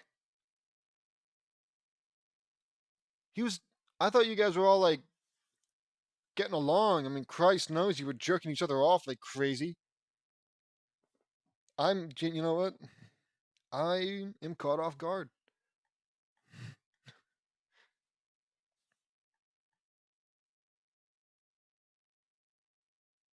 Well,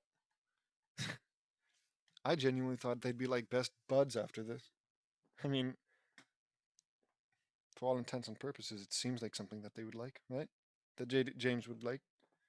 You know, he's got black hair. He looks like he's real edgy and cool.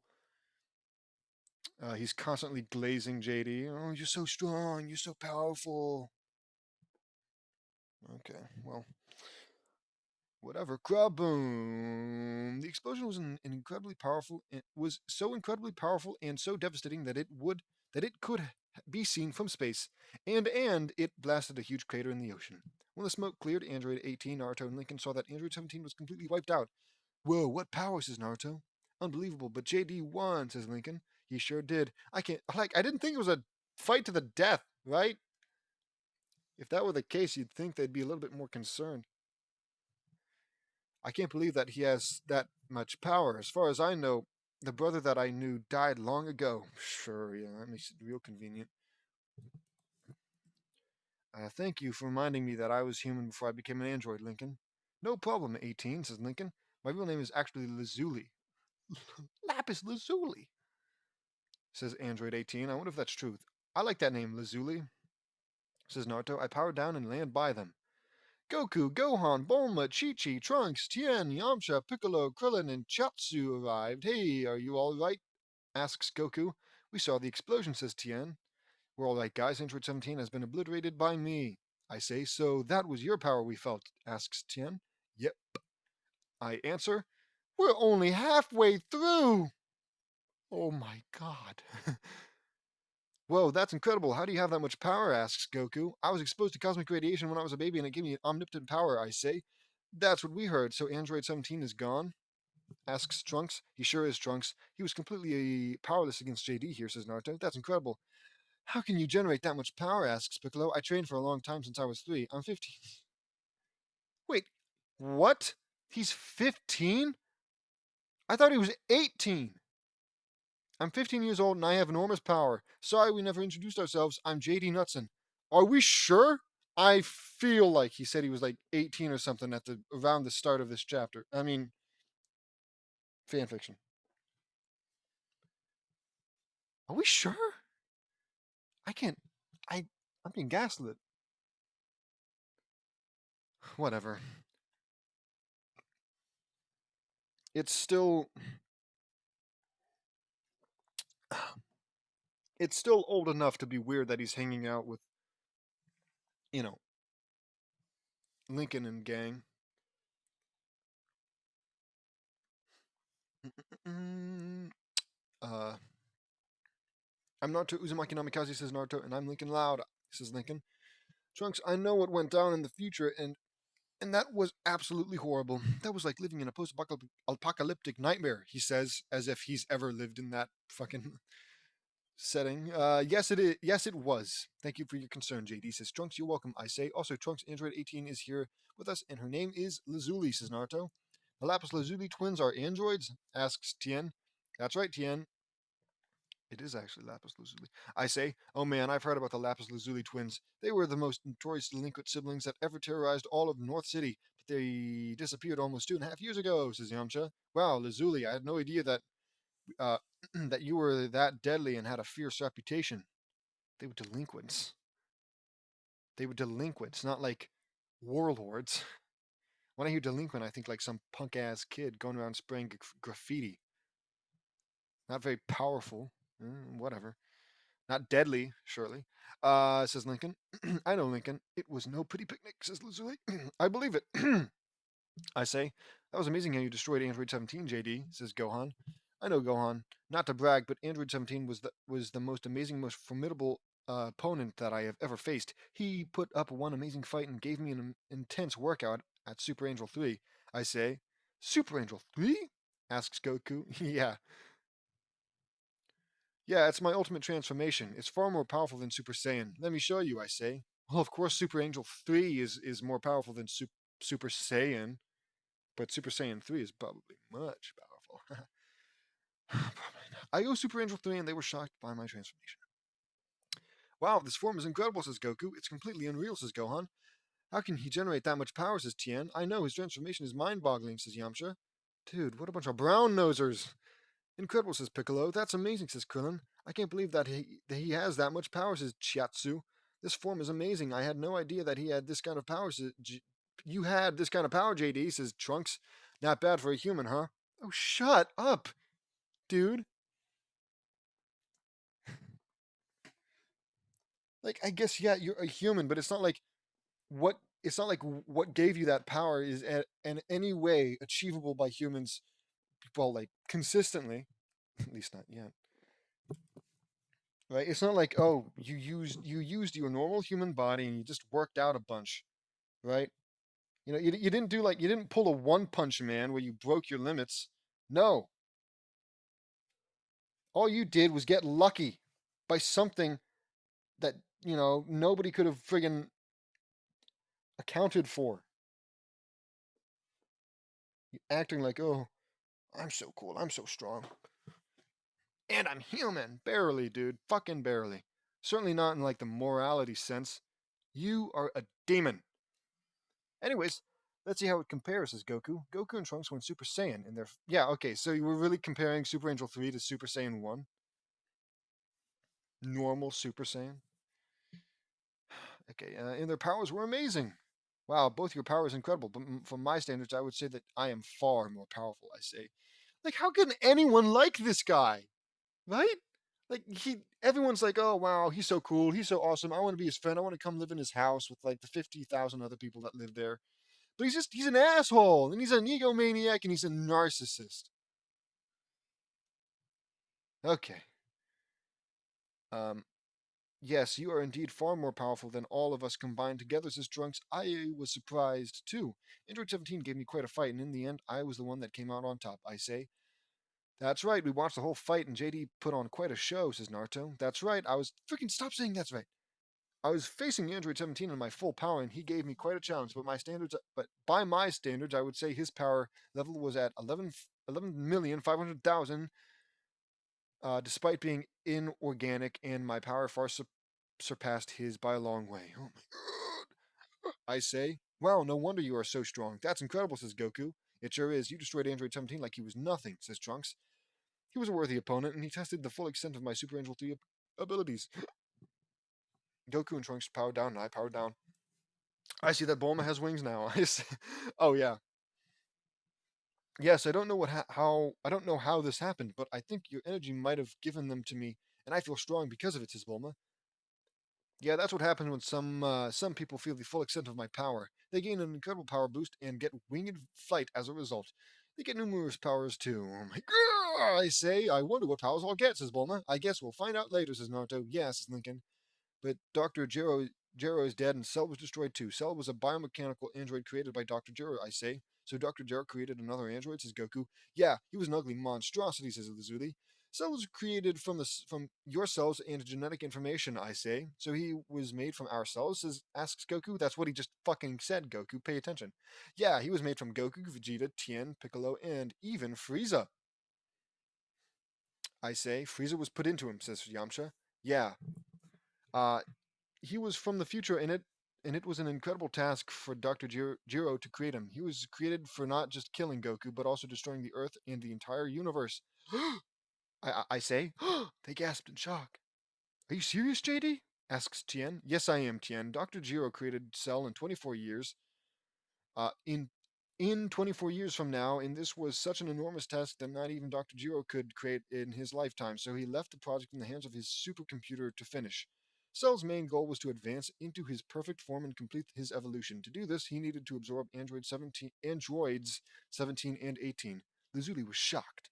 So I was going to be absorbed by that monster you destroyed, says Lazuli. Yes, unfortunately, in the time Cell came from Android 17 and 18 were destroyed by Trunks, and Cell was at a major disadvantage. So he found the answer by hijacking Trunks' time machine, but he was too big for it, and he had to regress into his larval state. And he pushed a button, and he arrived here 4 years ago.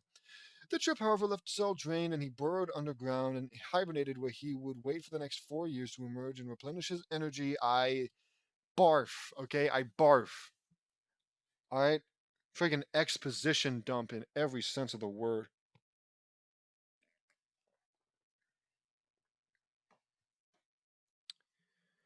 It's a good thing you killed Cell before you could absorb the androids, then, says Gohan.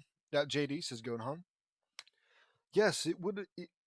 Yes, or it would spell major disaster for the entire universe in general, I say. Yes, it's a good thing you destroyed him when you did, says Yamcha. We just keep going in circles. One guy says it's a good thing you destroyed him. Another guy says, yep, if I didn't destroy him, some bad stuff would happen. Another guy says, yep, it's a good thing you destroyed him. Like, yeah, I guess it is. That's right. It's hard to imagine what Dr. Jiro would create such a terrible monstrosity, says Piccolo. No kidding, says Naruto. I can believe that Dr. Jiro was so bent on wanting to kill Goku, and now he's set up out on wanting to destroy the entire universe, says Lincoln. It's horrible. Let's go back to Dr. Jiro's lab and see if we can find anything else on what Dr. Jiro may have been up to, I say. Good idea, says Goku. I beam us all to the lab with instant transmission. We arrive at the lab. Okay. Okay. Calm down. I beam us all to the lab with instant transmission, and we arrive in the lab. Okay, let's spread out and search, I say. We did so and found lots of blueprints for future android designs, new experiments in the development stages, and more. Dr. Jiro sure has been busy out here. These experiments are amazing. It's a shame he couldn't use all his projects for good and further benefit all of humanity, I say. Yeah, what a waste of talent, says Goku. I agree, Goku, says Trunks. There's one thing that puzzles me, Goku. You were sick with uh, the heart virus on our way to Master Roshi's, and you suddenly got cured before we got here. How did that happen? I asks Yamcha. I think that might have been because of my energy, Yamcha. My energy has incredible healing capabilities that can cure any disease, I say. Whatever. Sure, man, whatever. Friggin' whatever, man. Sure. Sure! Throw it on the pile. Really? That's incredible, says Goku. It's true, Goku. It's what gave me my powers, and I became an angel myself, says Naruto. That's amazing, isn't it? I ask. Look at him fishing for compliments. That's amazing, isn't it? Your energy is incredibly powerful, JD. It's amazing how you killed both Cell and Android 17. And we're back to it.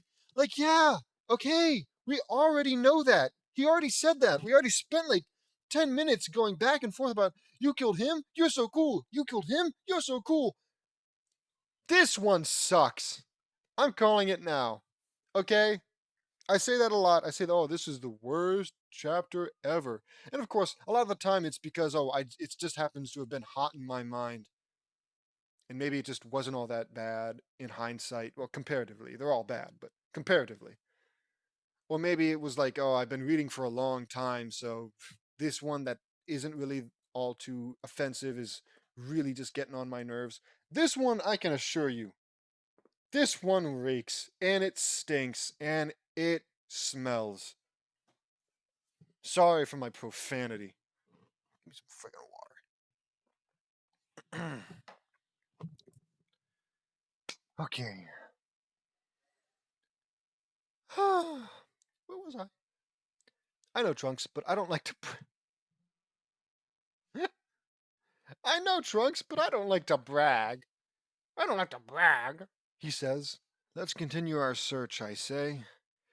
We did, and I found a ladder that leads to another room, and we go in and found another lab, and it had a nourishment chamber, and in it was a fetal cell. So this is Cell in his fetal state, I say. I can't believe that. I can't believe that Dr. Jiro created such an evil monster. I can't believe that Dr. My bad. Says Krillin. That was gonna come after me and 17, says Lazuli. No kidding. It's a nightmare. 24 years in the making, and it has all of our cells inside. It has all of your cells inside it, including that of Frieza's. That means he will be a worse terror than that of Frieza. I say. Yes, I killed Frieza when I arrived here, and it's hard to imagine that Frieza is that bad, says Trunks. He was a tyrant bent on ruling the universe with an iron fist, says Naruto. Frieza was worse than that, Naruto. He wanted the entire universe all to himself. What? Yeah, he was a tyrant bent on ruling the universe. He wants the universe all to himself. We know. That's not worse. That's the same. Unless you mean like kill everyone in it and leave only him. I guess, yeah, technically. But it's like, oh, would you rather have 1 million tumors or 1 billion tumors? Like, dude, does it matter? It's not like I'm surviving with 1 million tumors.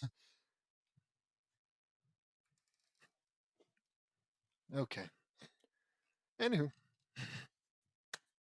where was I?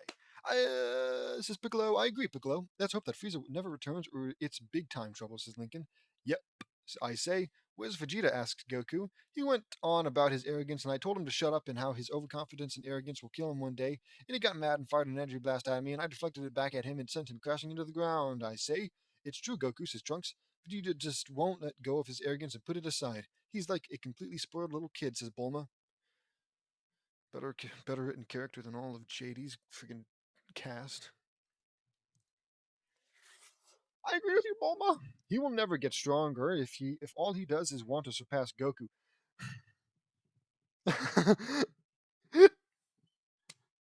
If all he does is want to surpass Goku, he doesn't understand that true power comes from protecting your loved ones and friends. Sure, but also no.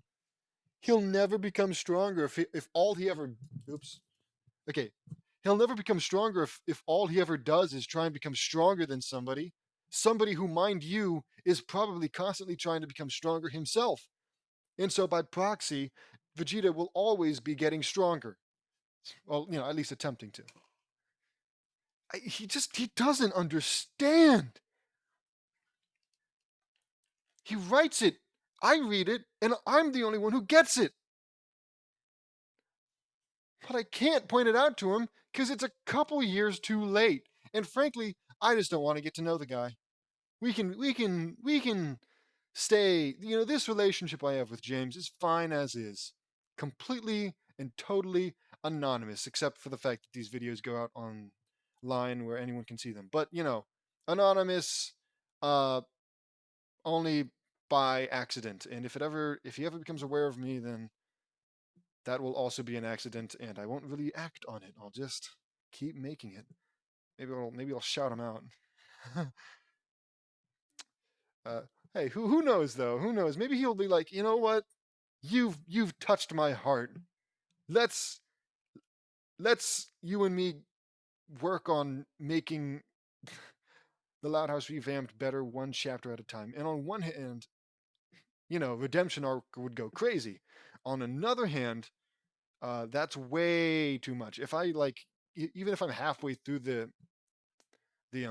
fan fiction at that point, like uh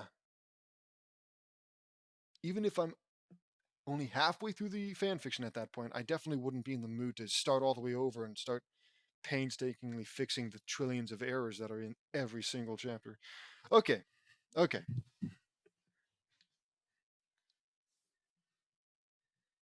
Where the heck was I?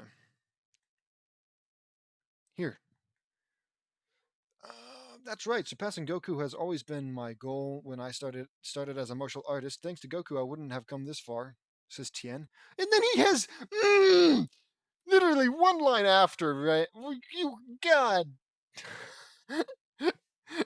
He's like, "Oh, you'll never become stronger if you keep trying to surpass Goku. Strength comes from protecting your loved ones." And then right underneath Tien here is like, "Yeah, surpassing Goku is why I'm stronger." It's like, dude, what? Is Tien like a bad person, like an idiot or something that like James doesn't like, and so he's purposely making him out to be, to like basically admit that he's not going to become stronger? It, whatever. Okay, whatever. Me neither. I was abandoned all those years ago, and I was changed because of Goku, says Yamcha. Goku scratched his head. Guys, you're embarrassing me, says Goku. You've had an incredible impact on a lot of people, Goku. I see. It's true, says Naruto. I think we've gathered enough from here, says Lincoln. Let's blast this place to oblivion, says me. Are you gonna kill fetal um um Cell? He hasn't done anything bad yet. I mean, it's not too late to like pick him up and nurture him into a better person. It's a little fucked up, dude. Okay. Let's blast this place to oblivion, I say. We fire energy blasts all over the place and destroy everything around us, and everything went up in flames. We destroyed Cell and obliterated him completely. Like, I assume fetal Cell was like a baby, wasn't he? Okay. Well, our heroes, ladies and gentlemen. We destroyed Cell and obliterated him completely. The whole lab started coming down, and we got out. Time to finish this lab off for good, I say. Cup, cup, cups hands to my cupping my hands to the side. Kamehameha. I fired a Kamehameha wave at the lab and completely obliterated it in a tremendous explosion. Crabo! I didn't even say the ha! My bad. Kraboom! When the smoke cleared, all that was left of the lab was a smoldering crater. That takes care of that, I say. You know the Kamehameha? JD asks Goku. I sure do, and I have many powers other than that, I say. Wow, says Krillin.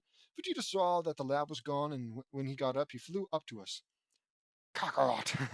Where are the androids? Asks Vegeta. I destroyed Android 17, and Android 18 has announced her mission to destroy Goku. Dr. Jiro's spree of terror has been scienced forever. I say. That's right, says Lincoln. I can't believe this. Me, a Saiyan, outclassed by a human, says Vegeta. Oh boy, a lecture. Vegeta, listen to yourself. Do you really believe that you can beat Goku with power alone? Power alone is not enough. You need to have a drive. It says the guy who got handed his powers by some fuck ass cosmic radiation that probably like bumped off of a stupid asteroid on the way to like fly out into the nothingness. You got handed your powers, you Nepo super baby. Okay. Have to have drive in order to get that power. Protecting your friends and everyone you love is the strongest power. When you work together with the people you know and love, you will get stronger no matter what. When you rely on arrogance and overconfidence and hate, you will be rendered weak and powerless. When you train for yourself, it will only get you so little power. When you train in fighting for protecting everyone you love and care for, then you will get stronger and stronger at a powerful rate, and you'll be able to do incredible things. Vegeta started to realize how wrong he was, and I lecture. Vegeta was starting to realize how wrong he was in getting power for his own selfish reasons, and now he began to realize the error of his ways. Oh, good. So you can have Vegeta redeem himself, but Sasuke, ooh, God forbid Sasuke. I mean, granted, he has had redemptions, but he's also not. You know, like we've seen how many Sasuke's, and only like 2 or 3 of them have redeemed themselves. There's a 100% redemption rate for Vegeta in the fan fiction, but like only like a 30% redemption rate for Sasuke's. Vegeta started to realize how wrong. I already said that. He and Goku looked at each other. They're gonna kiss. Kakarot. You've always been like this ever since the day I first met you. Always ready to meet the next challenge, even if it's bigger than you are, says Vegeta in his head. A flashback plays to when Goku arrived and he met Vegeta and Nappa. Their first fight was an explosive and powerful one, and Goku in the end came out on top. They clashed with an energy clash with a Kamehameha wave versus the Gallic gun, and Goku won that. Uh, it was the same on Namek. You had improved so much that it made me Rikum. That it made Rikum look like he was standing still. Your power had increased so dramatically since our battle on Earth that I thought you had done it. I thought you had become a Super Saiyan. It tore me apart. How could a low-class soldier accomplish it so easily? What I had struggled my whole life to achieve. Goku elbowed Rakum in the stomach with devastating force and brought him to his knees with absolute ease. After 3 millennia, it has finally happened. A new Super Saiyan has emerged, and somehow it became his pompous witness. This pompous witness. Then at last it happened. I too transformed, says Vegeta. Tien, Krillin, Gohan, and Tien again were shocked at seeing Vegeta become a Super Saiyan. After living every moment of every day for the singular purpose of surpassing you, I finally became a Super Saiyan myself. The prince had reclaimed his throne and fulfilled his destiny, says Vegeta. By the way, are you saying that this is a previous thing? That he became a Super Saiyan before this? And, thus once again disproving what JD said about, oh, you need to be like, fighting for your loved ones in order to become more powerful? When clearly Vegeta didn't. Whatever. Um, after living every moment of every day for for the singular purpose of surpassing you, I finally became a Super Saiyan myself. The prince had become. I already read this, says Vegeta. Vegeta overpowered and blew apart Android 19 with incredible ease. What? When did this happen? Oh, is this part of the flash? Oh, it probably is. Okay. No matter how strong I became, your power still exceeded mine. At first, I thought it was your loved ones, that it was your instinct to protect them that spurred you on, pushed you beyond your limits. But I started getting a family of my own, and my power still didn't increase. I used to fight for the sheer pleasure of it, for the thrill of the hunt.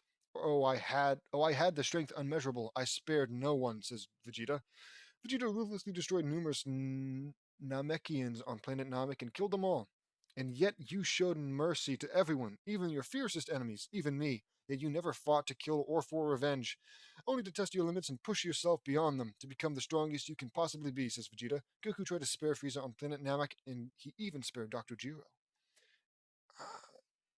How can a Saiyan fight like that and at the same time be so gentle that he wouldn't hurt a fly? Oh, it makes me angry just thinking about it, but perhaps it is my anger that has made me blind to the truth for so long. And it is indeed my anger and my hate that has made me weak, and I will never improve if I keep being angry. I see it now. This day has made it all too clear. You're better than me, Kakarot. You are the best, says Vegeta. Isn't that so sweet? I'm glad you agree and are finally ready to go on the path towards true power and love, Vegeta. Yes, I heard everything you said in your mind, and oh, shut up. And I know it's a tough path. You went through a tremendous burden with the destruction of planet Vegeta and the annihilation of the Saiyan race done by Frieza, but Goku fights for the challenge and the protection of his loved ones, and he loves his family more than life itself. Goku is a true warrior. Sure, Saiyans fight and it increases their strength and power, but true power comes from protecting your friends and family and challenging yourself to go beyond the limit. Yeah, that last part has nothing to do with friends and family, and I'm pretty sure Vegeta has been challenging himself to. Whatever. I'm sick of reading this. That's right, Vegeta, says Naruto. Yep, says Lincoln. Yes, I realize now. I realize that now. I've been a fool for so long. You are all right. I've been acting like a complete fool and letting my arrogance and selfish desires cloud my judgment, and it made me weak. Kakarot, you are the best, and I forever respect you, says Vegeta.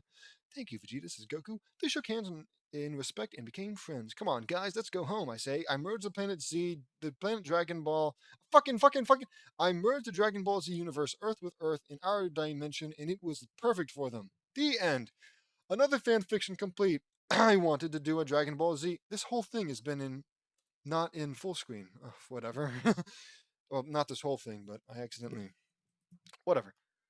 Uh, I wanted to do a Dragon Ball Z theme chapter for so long that I didn't know how to do it and set it up. So I figured setting it at the Android Saga would be perfect. Let me know what you all think. I despised it. See you all next time.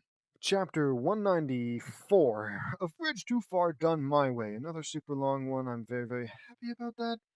A ringing sound is heard. Cut to the inside the classroom where Lincoln is looking at the clock with his mouth drooling. From his point of view, he is hallucinating the clock as a mac and cheese bite.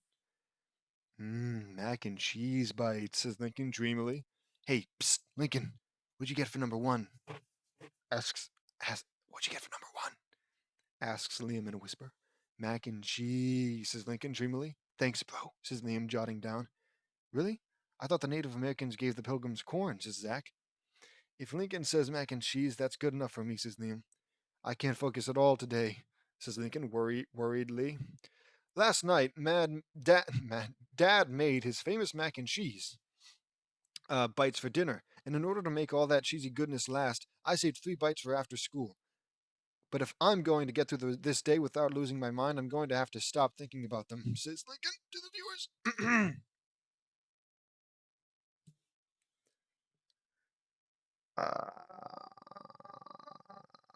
Boy, you really like your dad's mac and cheese bites, huh, buddy? I ask. I love them, JD, says Lincoln. Intercom buzzing. The following students, please report to the principal's office. Mac and Chaz, says Cheryl over the intercom. All right, everyone, pencils down and let's go over the worksheet, says Mrs. Johnson, holding out the answer sheet. Who has the answer to number one? Oh, oh, oh, oh, me! It's mac and cheese! And if I'm wrong, you can flunk me, says Liam, waving his hand excitedly and winking at a worried Lincoln. If I may ask, JD, how come you're not at high school? Thank you, Mrs. Johnson. I'm glad somebody's concerned or confused. Anything? Anything other than just complacent? Oh, I'm sorry. A water main broke in the school and it's under repair, so the school is closed for 3 days. So, yeah, I just hang out here, I guess. That's a big repair, I say. That's a big repair as well, as long as you don't upset anyone, says Mrs. Johnson. Back at the Loud House, Lynn Sr. is wearing a chef's hat and is holding a bowl of foie gras. Foie gras foam as he enters the kitchen. Today's the big day, he sings merrily, twirling and continuing to sing, just to chill the duck liver pate. Places the pate in the fridge and mixes the bowl whilst still singing. I'll show him that I'm a star with my yummy take on caviar, sings Lynn Sr. I love that confidence, honey. When is the investor getting here? Asks Rita, entering the kitchen. In a few hours. Just think, if he likes my food, I can open my own restaurant. Here, try this foie gras foam, says Lynn Sr., stuffing the ladle of foie gras, is it foie gras? Yeah, foie gras foam into Rita's mouth. Rita gulps it down. And here's the second course, says Lynn Sr., opening an empty jar. This is just an air. This is just air in a jar, says Rita, sniffing it. Lemon air in a jar. Low end but local. Low calorie. He did it wrong. That's the wrong locale. It should be local spelled like LOW-CAL, maybe? Because that's a like local. Whatever. Honey, says Lynn Senior. Honey, no offense, but why are you making all this showy stuff? What's your famous linzania? asks Rita. Honey, this is Timothy McCall. This guy travels all over the world tasting exciting and exotic food, says Lynn Senior.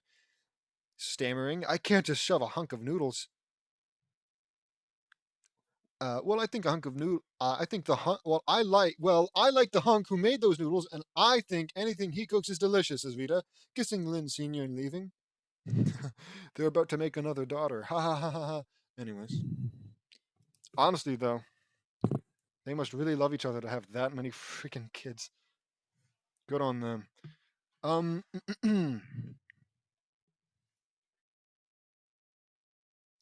What was I? Can you say that again when he's here? Says Lynn Senior. Later, Laney is into the kitchen happily whistling.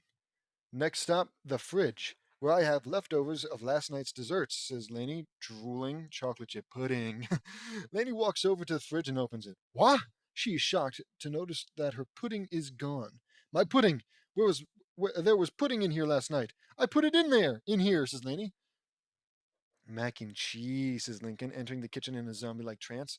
Lincoln, do you know about the... Lincoln walks right past her, still in a trance. Mac and cheese, says Lincoln. No, it can't be him. He's gone mac and cheese crazy, says Laney.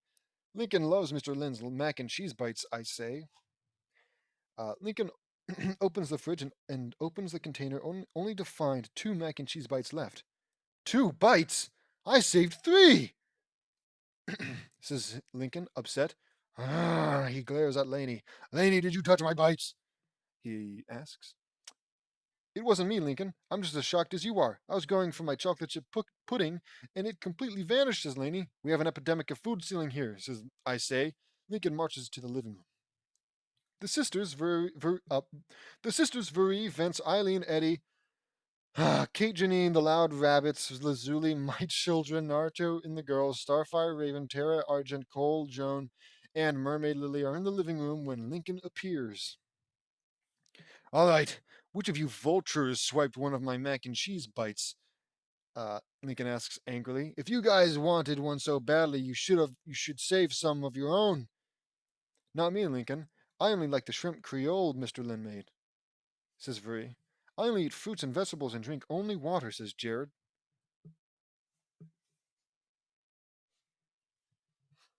I lost my spot, says Jared. That's an interesting diet, Jared, says Lincoln. We don't need... Come on, focus.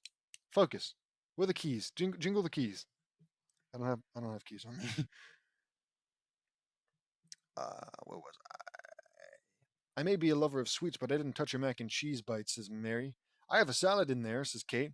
I have beef stew, says Jessie B. I have Dad's peaches and cream, says Lily. I have gazpacho.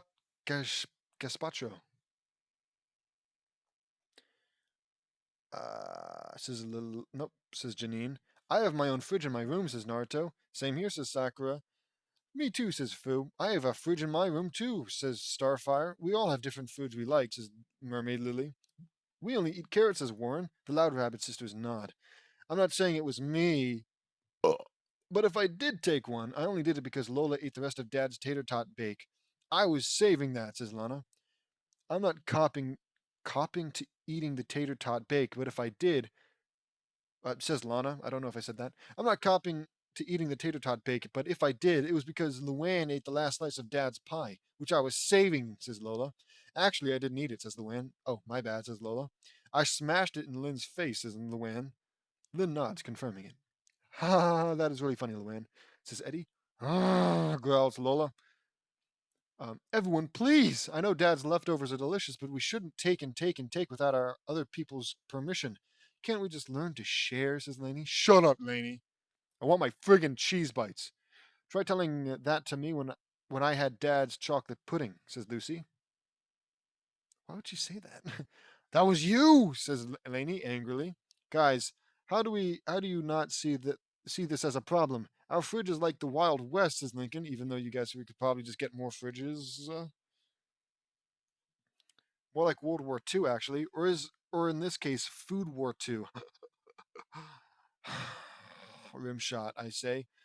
Ha ha ha. Good one, JD, says Luann. Sure. Thank you, Luann, I say. Look, Lincoln, nobody lives. Oops.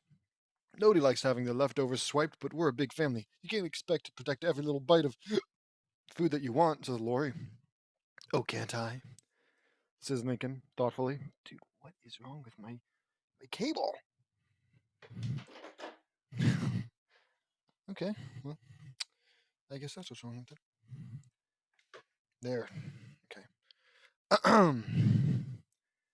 No, you can't, says Lori. Lincoln walks off, and me and Laney follow him. What are you planning? Asks Laney. I'm planning to protect my leftovers. If you ever want some pudding again, you do it too, says Lincoln. Oh no, I know better to get involved in ridiculous conflicts. Besides, it always ends in disaster, says Laney. Suit yourself, says Lincoln, leaving. Or you can do what I do, Laney. I say, what do you do, J.D.? What's that? Asks Laney. Keep your leftovers in a mini fridge in your room.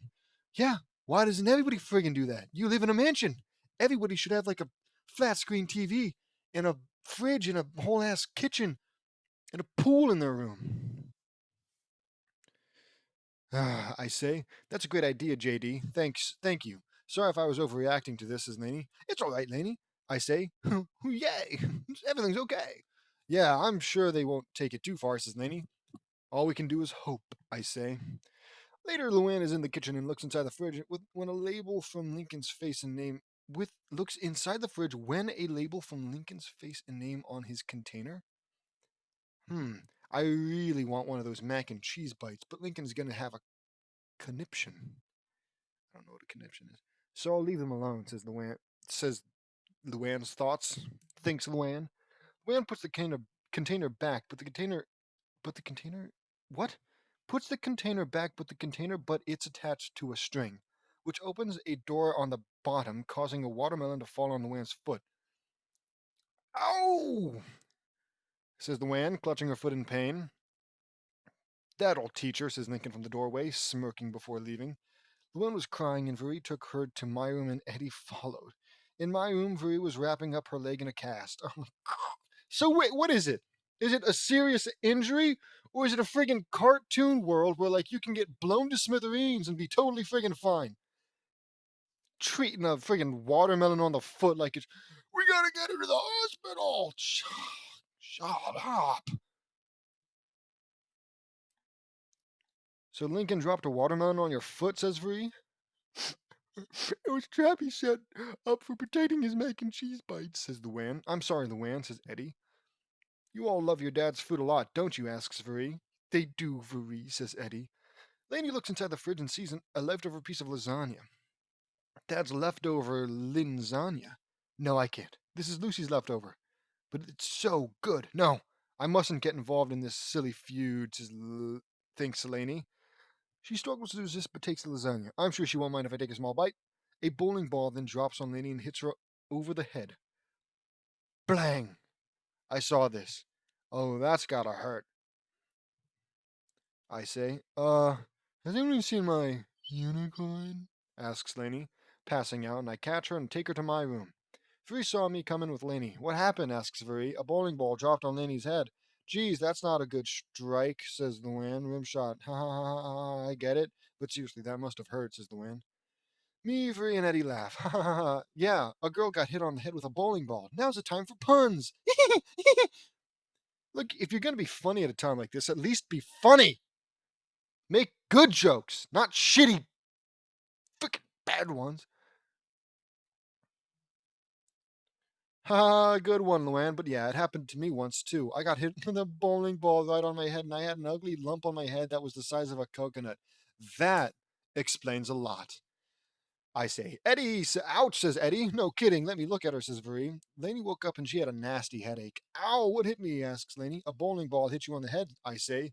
Ooh, that hurt, says Lainey.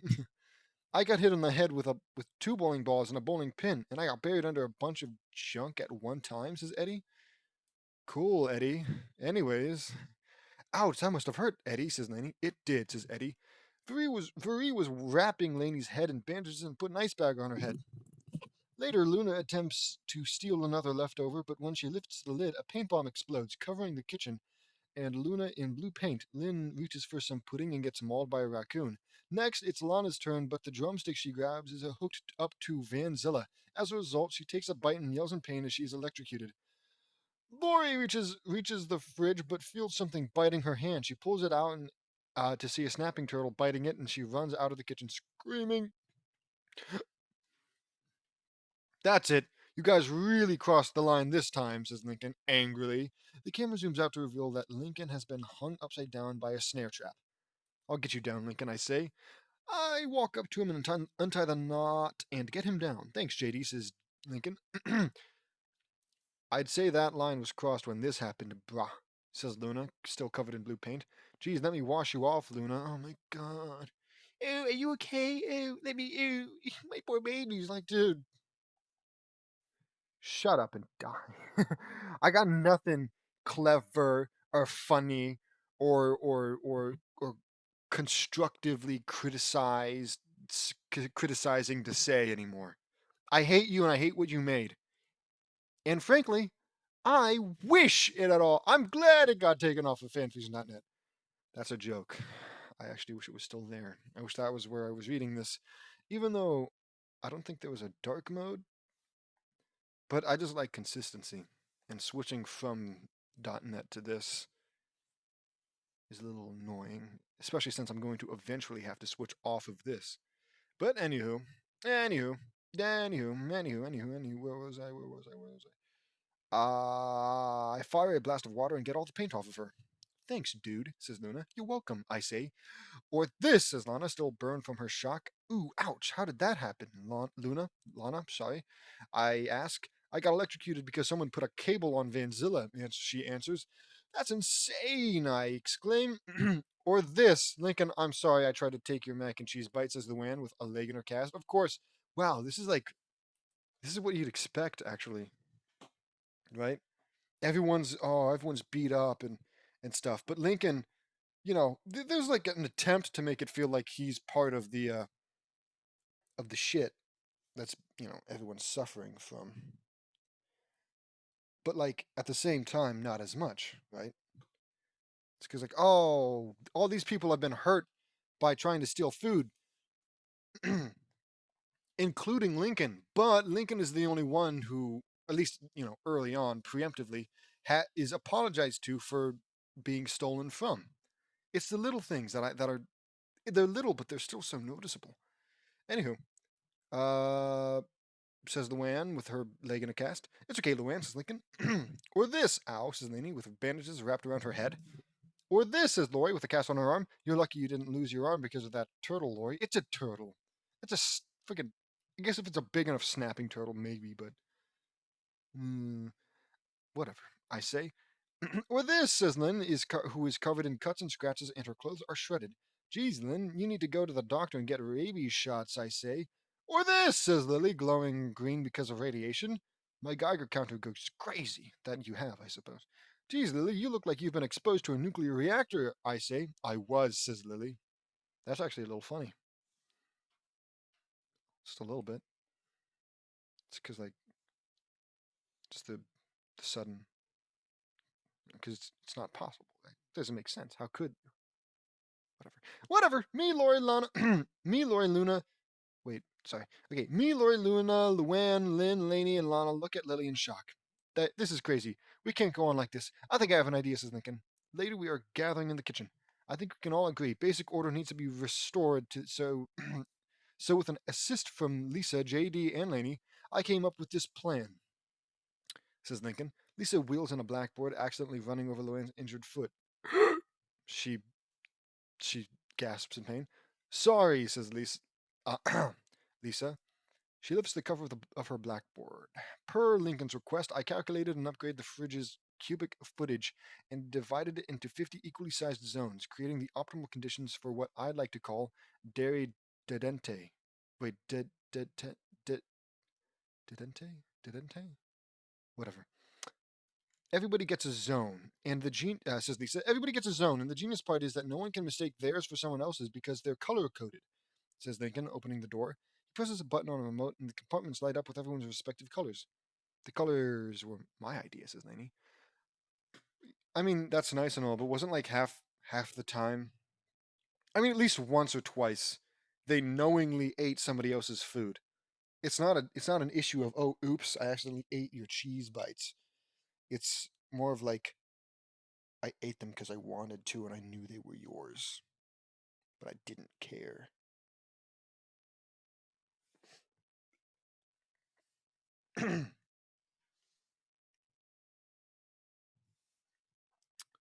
Where the heck was I? There. Ooh, say all the sisters minus Lisa, Laney, and me in awe. Oh, I didn't realize that JD was one of the sisters. This is genius, says Bree. Now we don't have to worry about stealing each other's leftovers, says Laney. Exactly, Laney. All we have to do now is divide up Dad's leftovers and put them in our zone, says Lincoln. It's perfect for both of us, Lincoln, says Mermaid Lily. We took a pile of leftovers and began fighting over it. Later, the argument is settled and the siblings have claimed their leftovers. I call Dad stuffed pepper, says Lori. And I got dibs on his fried chicken, says Lynn. I got his linzania, says Laney. I get his minestrone. Minestrone? Minestrone?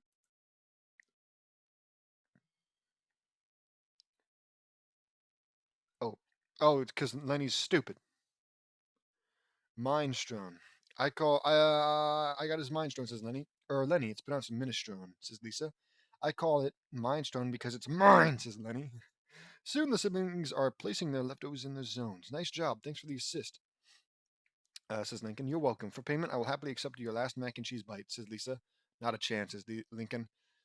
Later, Lynn Sr. returns from the grocery store humming happily. Wait, wait till he tries my uni surprise. This organic beet juice will open his eyes, sings Lynn. Lynn Sr. is so busy singing, he fails to notice the different colored zones in the fridge. Still singing. That investor guy will feel like a royal when he tastes my risotto with. He stops singing when he notices something is missing in his bag. Dang it, I forgot the truffle oil. He facepalms himself. Come on, Lynn. You're better than that, he says, closing the fridge and walking out of the kitchen just as me, Luann, Laney, and Lisa enter. Next stop, Yellow Zone. I can't wait to dig into Dad's mashed potatoes, says Luann. You can have the potatoes. My stop is the brown zone. Don't call it that. The brown zone where I will sink my teeth into that leftover linzania, says Laney. I'm gonna get me a glass of water. I'm gonna get me a glass of water. But I want to see our work in action. I say, sure you are, stupid moron. And my destination is the green zone, where I intend to feast on Father's savory meatloaf, says Lisa, licking her lips in anticipation. Num num. Luann rushes over the fridge and goes into her zone. Ew, gross, she says, uh, reaching out, reaches out the packet of uni. I don't know what uni is. Lynn Senior put in there. Someone put something in my zone called uni, whatever that is, says Luann. What's that? Asks Laney. That would be low-fat, high-protein, globular animal in the Echidnodia class. Street name sea urchin, says Lisa. Uni, or is it uni? I'm just gonna call it uni. It's been a long time since I've had that. I had that back when when I was over in Japan 7 years ago. It's really good. The FDA discovered that it has powerful protein that helps strengthen the immune system. I say. That is correct, JD, says Lisa. That's cool, JD. You can have it, says Luann, giving it to me and taking her leftovers. I don't know, Luann. It's not like Lori to eat something like that in her diet. What? Of course it is, Laney. That's why it's gross, says Luann. I get the feeling in the original episode, Luann puts the uni into Lori's. Ow, my back. Um, into Lori's section. But because, she gives it to JD instead, this part doesn't make sense. And, God forbid James do like even the bare minimum of removing this part. Whatever. Of course it is, that's why it's gross, says Luann. Lainey scratches her head and she shrugs and takes her leftovers. Lucy's homemade blood doughs do not belong in my zone, says Lisa, reaching in her zone and taking out the beet juice. Lucy's homemade blood does. I said blood doughs. What am I on? Lucy's homemade blood does not belong in my zone, says Lisa. Uh, I don't think that's Lucy's fake blood, says Lainey. Of course it is, Lainey. That reddish substance was fabricated to look just like blood. Ergo, that has to be Lucy, says Lisa. I pick up the bottle. Actually, Lisa, this is beet juice, I say. Beet juice? That's loaded with special nutrients and supplemental agents. Street name, antioxidants. Shut up, she says, walking off with her leftovers. I don't really like beets that much, except in Russian borscht that I've had in Russia. I wonder how much of this is true. Because how does a guy like James get to travel the world and try all this food? Is he making like crazy profits selling his homemade books? uh, beet juice. It does kind of look like blood. Besides, if it's not Lucy's, who else could it have been? Says Lainey, noticing something in the fridge. Huh? What is it, Lainey? I ask. She takes out an empty jar. What's an empty jar doing in the fridge? More importantly, what's it doing in my zone? She asks. It's a bad habit of some people, Lainey, like with putting empty peanut butter jars back in the fridge. You you refrigerate peanut butter? Are you supposed to? I don't think I or my family ever has. Certainly has never gone bad and made us sick. Also, who does that? Realistically, who does that? I mean, almost empty jars, which, some people might consider to be empty, maybe, but whatever.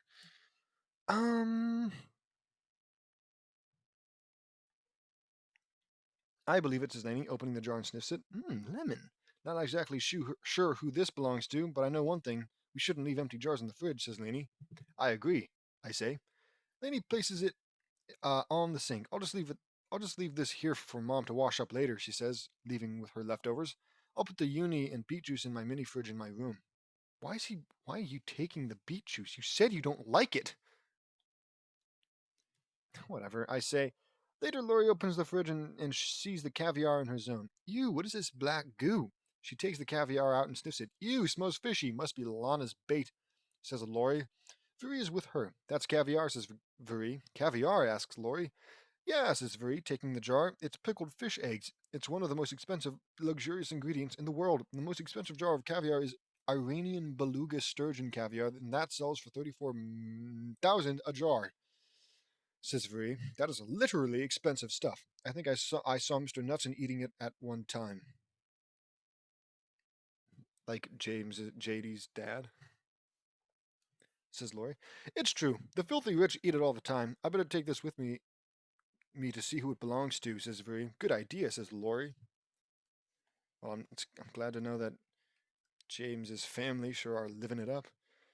Eating caviar. Later, Lola has found the duck liver pate in her zone. Duck liver pate? Ew, Lisa, if you want to dissect animals, don't put their icky organs in my zone, says Lola. Actually, Lola, why do we have to explain them, okay? It doesn't really work as well if everybody knows exactly what it is. Like, who do you give it to if you know that that's not animal guts? Right? They're just like giving it all to JD. You know why? Because at the end, JD's gonna be like, I mean, Mr. Lin, Mr. Loud is gonna be like, oh man, all my ingredients are missing. How could this happen? And then all the girls are gonna be like, oh, we shouldn't have done what we did to the fridge. And like, then JD's gonna come in and he's like, oh, it's okay, Mr. Loud. I've got all your ingredients right here. And it's gonna be a big happy hooray! Everyone's saved and happy. Stupid. Stupid, stupid. Bum bum, bum bum, bum bum, bum bum, bum bum, bum bum. Okay, anyways, what was I? Actually, Lola, duck liver pate is a luxurious food. It's the good liver. It's the good liver, says Vince. I don't know that. I didn't know that, Vince, says Lola. I'll take it, give it to JD, says Vince for some friggin' reason. Okay, says Lola, handing Vince the duck liver pate. Lynn Sr. returns from the grocery store after getting the truffle oil when he notices something. If they can't be on time, just cancel the appointment and move my 3:15 to 3, my 4:15 to 4, and my he manicure to 5, whispers Timothy McCall into his phone. Oh, hi there, Linloud Sr. I am so glad to meet. Timothy cuts him off, I guess. He gets cut off. Lynn Sr. gets cut off. Timothy McCall, but call me Tim because Timothy takes more time to say, and time is the one thing I don't have. Now let's see what you've got for me, says Timothy McCall, shaking Lynn Sr.'s hand. Don't worry, Tim. You'll be eating before you know it, he says, smiling nervously. Tim McCall. I've heard a lot about you, I say. J.D. Knudsen, it's a pleasure to meet another global traveler, says Timothy McCall. Please do, please, pleasure to make your acquaintance. I'm hallucinating. I don't think there's enough oxygen getting to my head, my brain. All of my oxygen is spent saying these stupid words in this stupid fan fiction. I've come down with fever. I've come ill. Inside the kitchen, Lynn Sr. opens the fridge door but screams in horror upon seeing his ingredients missing. Ah, is everything all right? Asks Timothy McCall, my bad. Of course. I always scream when I open the fridge door, see? He says Lynn Sr., opening the door and screaming 3 times. Okay, I guess every chef has his own special style, says Timothy McCall. Could I interest you in a parrot aperitif? What the hell am I reading? Could I interest in a aperitif? Aperitif? Aperitif? You laugh nervously. Well, I'd really rather, says Timothy McCall. Then Senior hands Timothy a juice box. Good. Here's a new juice box. Go and sit down, he says, shoving Timothy out of the kitchen. I'll call you once dinner's ready, he says, running back into the kitchen and begins searching frantically for his ingredients. Where are all my ding-dang ingredients, says Lynn Sr. We notice the commotion from the doorway. Are you okay, Mr. Lynn? I ask. Dad, are you okay? We heard a woman yelling, says Lincoln, worried. No, I'm not okay. There's an investor in the living room waiting to try my food, and all my ingredients are gone, says Lynn Sr. What ingredients are you looking for? Asks Naruto. My uni, duck liver pate, beet juice, and caviar, says Lynn Sr. Wait a minute, you mean that uni was yours? Asks Laney. Yes, it was, exclaims Lynn Sr. In the beet juice? In the beet juice? Asks Laney. That too, he answers. Guys, isn't there something you want to tell Dad? Asks Laney. I'm okay. I don't know, I'm fine. We gave them to JD so he can find out who they're for, says Lori. What? Why would you do that? Asks Lynn Sr. We didn't know that they were yours, says the Wan. I put them in my mini fridge to keep them cool until we find out who they were for, says I say.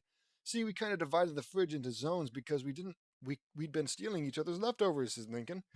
So when we found your stuff in our zones, we assumed someone was violating the system, says Lori. You kids know I love your creative conflict resolutions, but now I have nothing to serve my investor. What do you mean?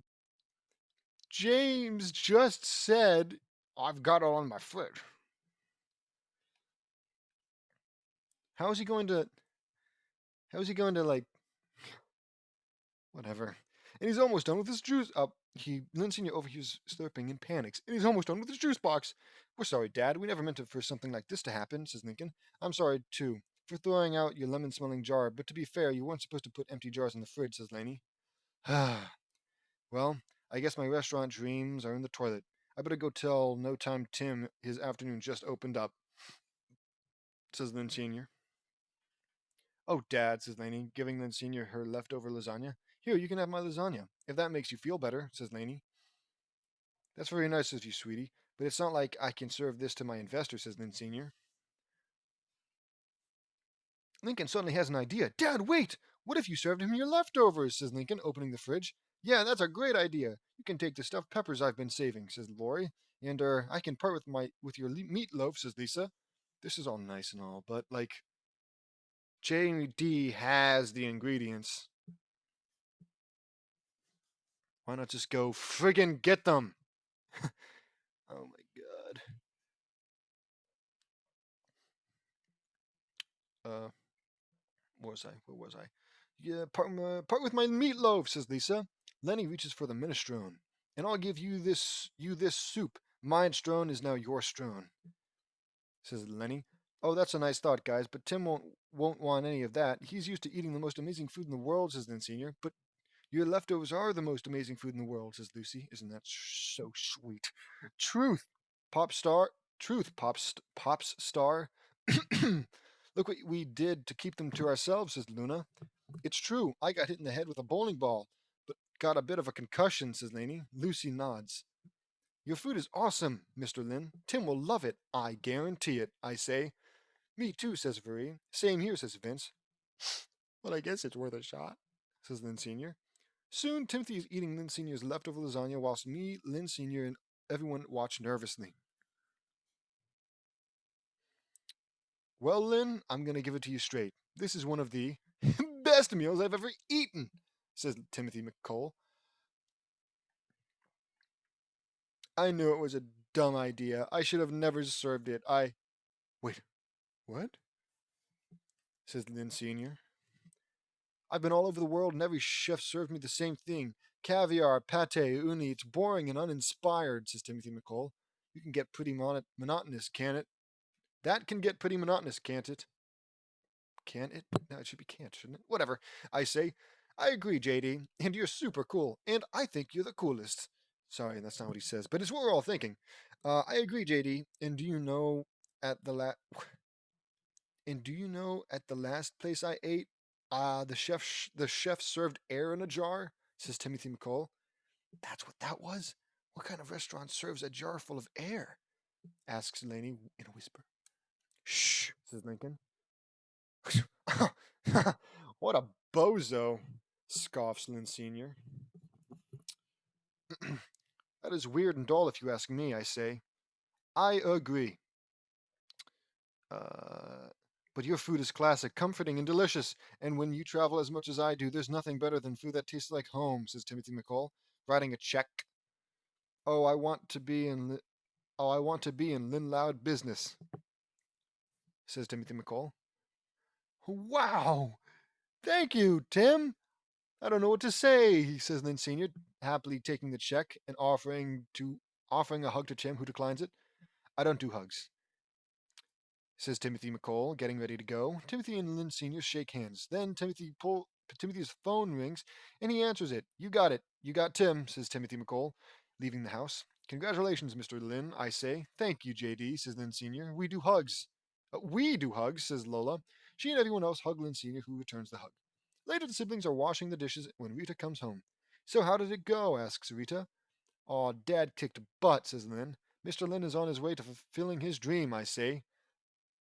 Yeah, I'm one step closer to my dream of owning a restaurant, says Lynn Sr., proudly. I'm so proud of you, honey. I guess he liked your uni and your lemon air, says Rita, happily. Actually, he liked my leftover lasagna just like you said, says Lynn Sr. Lynn Sr. And all his other leftovers too, says Lana. Sorry, I'm losing it a bit. um, that's wonderful. This calls for a celebration. Who wants some of Dad's chocolate cake? Asks Rita. Me, say all the sisters in unison. I would like some, please, says Mary. Who's Mary? I swear, man. If this is like somebody who was introduced like 3 or 4 chapters ago, I'm gonna be shocked. It's just too many. Wait, I didn't see any chocolate cake in the fridge, says Lincoln. Well, that's because I stashed it under the couch, says Rita, noticing everyone looking at her with astonishment and slightly embarrassed. What? I can't claim any leftovers? Says Rita. That's gross, though. It's gross. You don't put cake under a couch, you put it in the fridge. I'll go score us some, says Lynn, racing into the into the living room. Lynn, wait, says Rita, realizing something. Lynn yelps as another paint bomb explodes, and she re-enters the room covered in blue paint and looking annoyed, much to everyone's shock. No worries, everyone. I've taken the liberty of building a special place for Mr. Lynn and Miss Rita's leftovers, I say. Isn't that sweet? Probably could have done that a lot sooner, but whatever. I pull out a remote control and press a button, and the floor opens up and a fridge rises up and opens, and it has a dark blue-green compartments on one side and light salmon pink compartments on the other. And Mr. Lynn's side was his uni, beet juice, duck liver, pate, caviar, and a bunch of his ingredients that he uses. So you knew that they were Lynn seniors? Okay, sure. This is your fridge. You can now have your own fridge without the worry of using the fridge for us, I say. It's amazing. Thank you, JD, says Rita. You're welcome, Miss Rita, I say. The end. Another fanfiction complete. I wanted to do this episode for a while. I was surprised when I found out that Liliana what? Found out that Liliana Moomy's father, Bill Moomy, was in this episode, and he was the voice of Timothy McCall. Like father, like daughter. As I always say, let me know what you all think.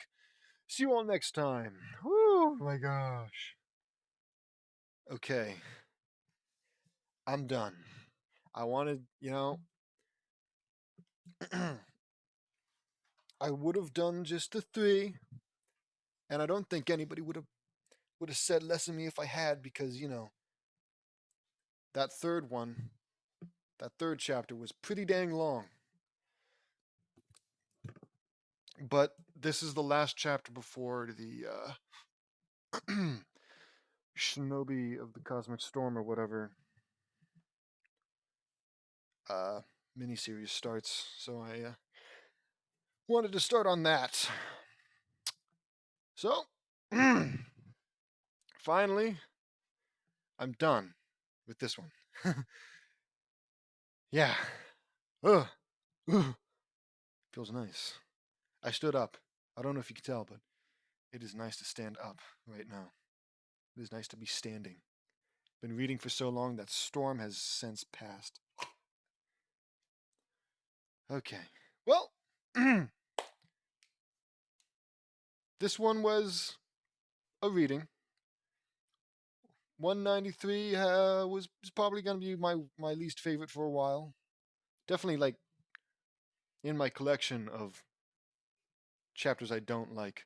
Then again, I haven't been keeping track, so I guess it'll be the first entry. I'll forget. Anywho, until next time, I hope you enjoyed.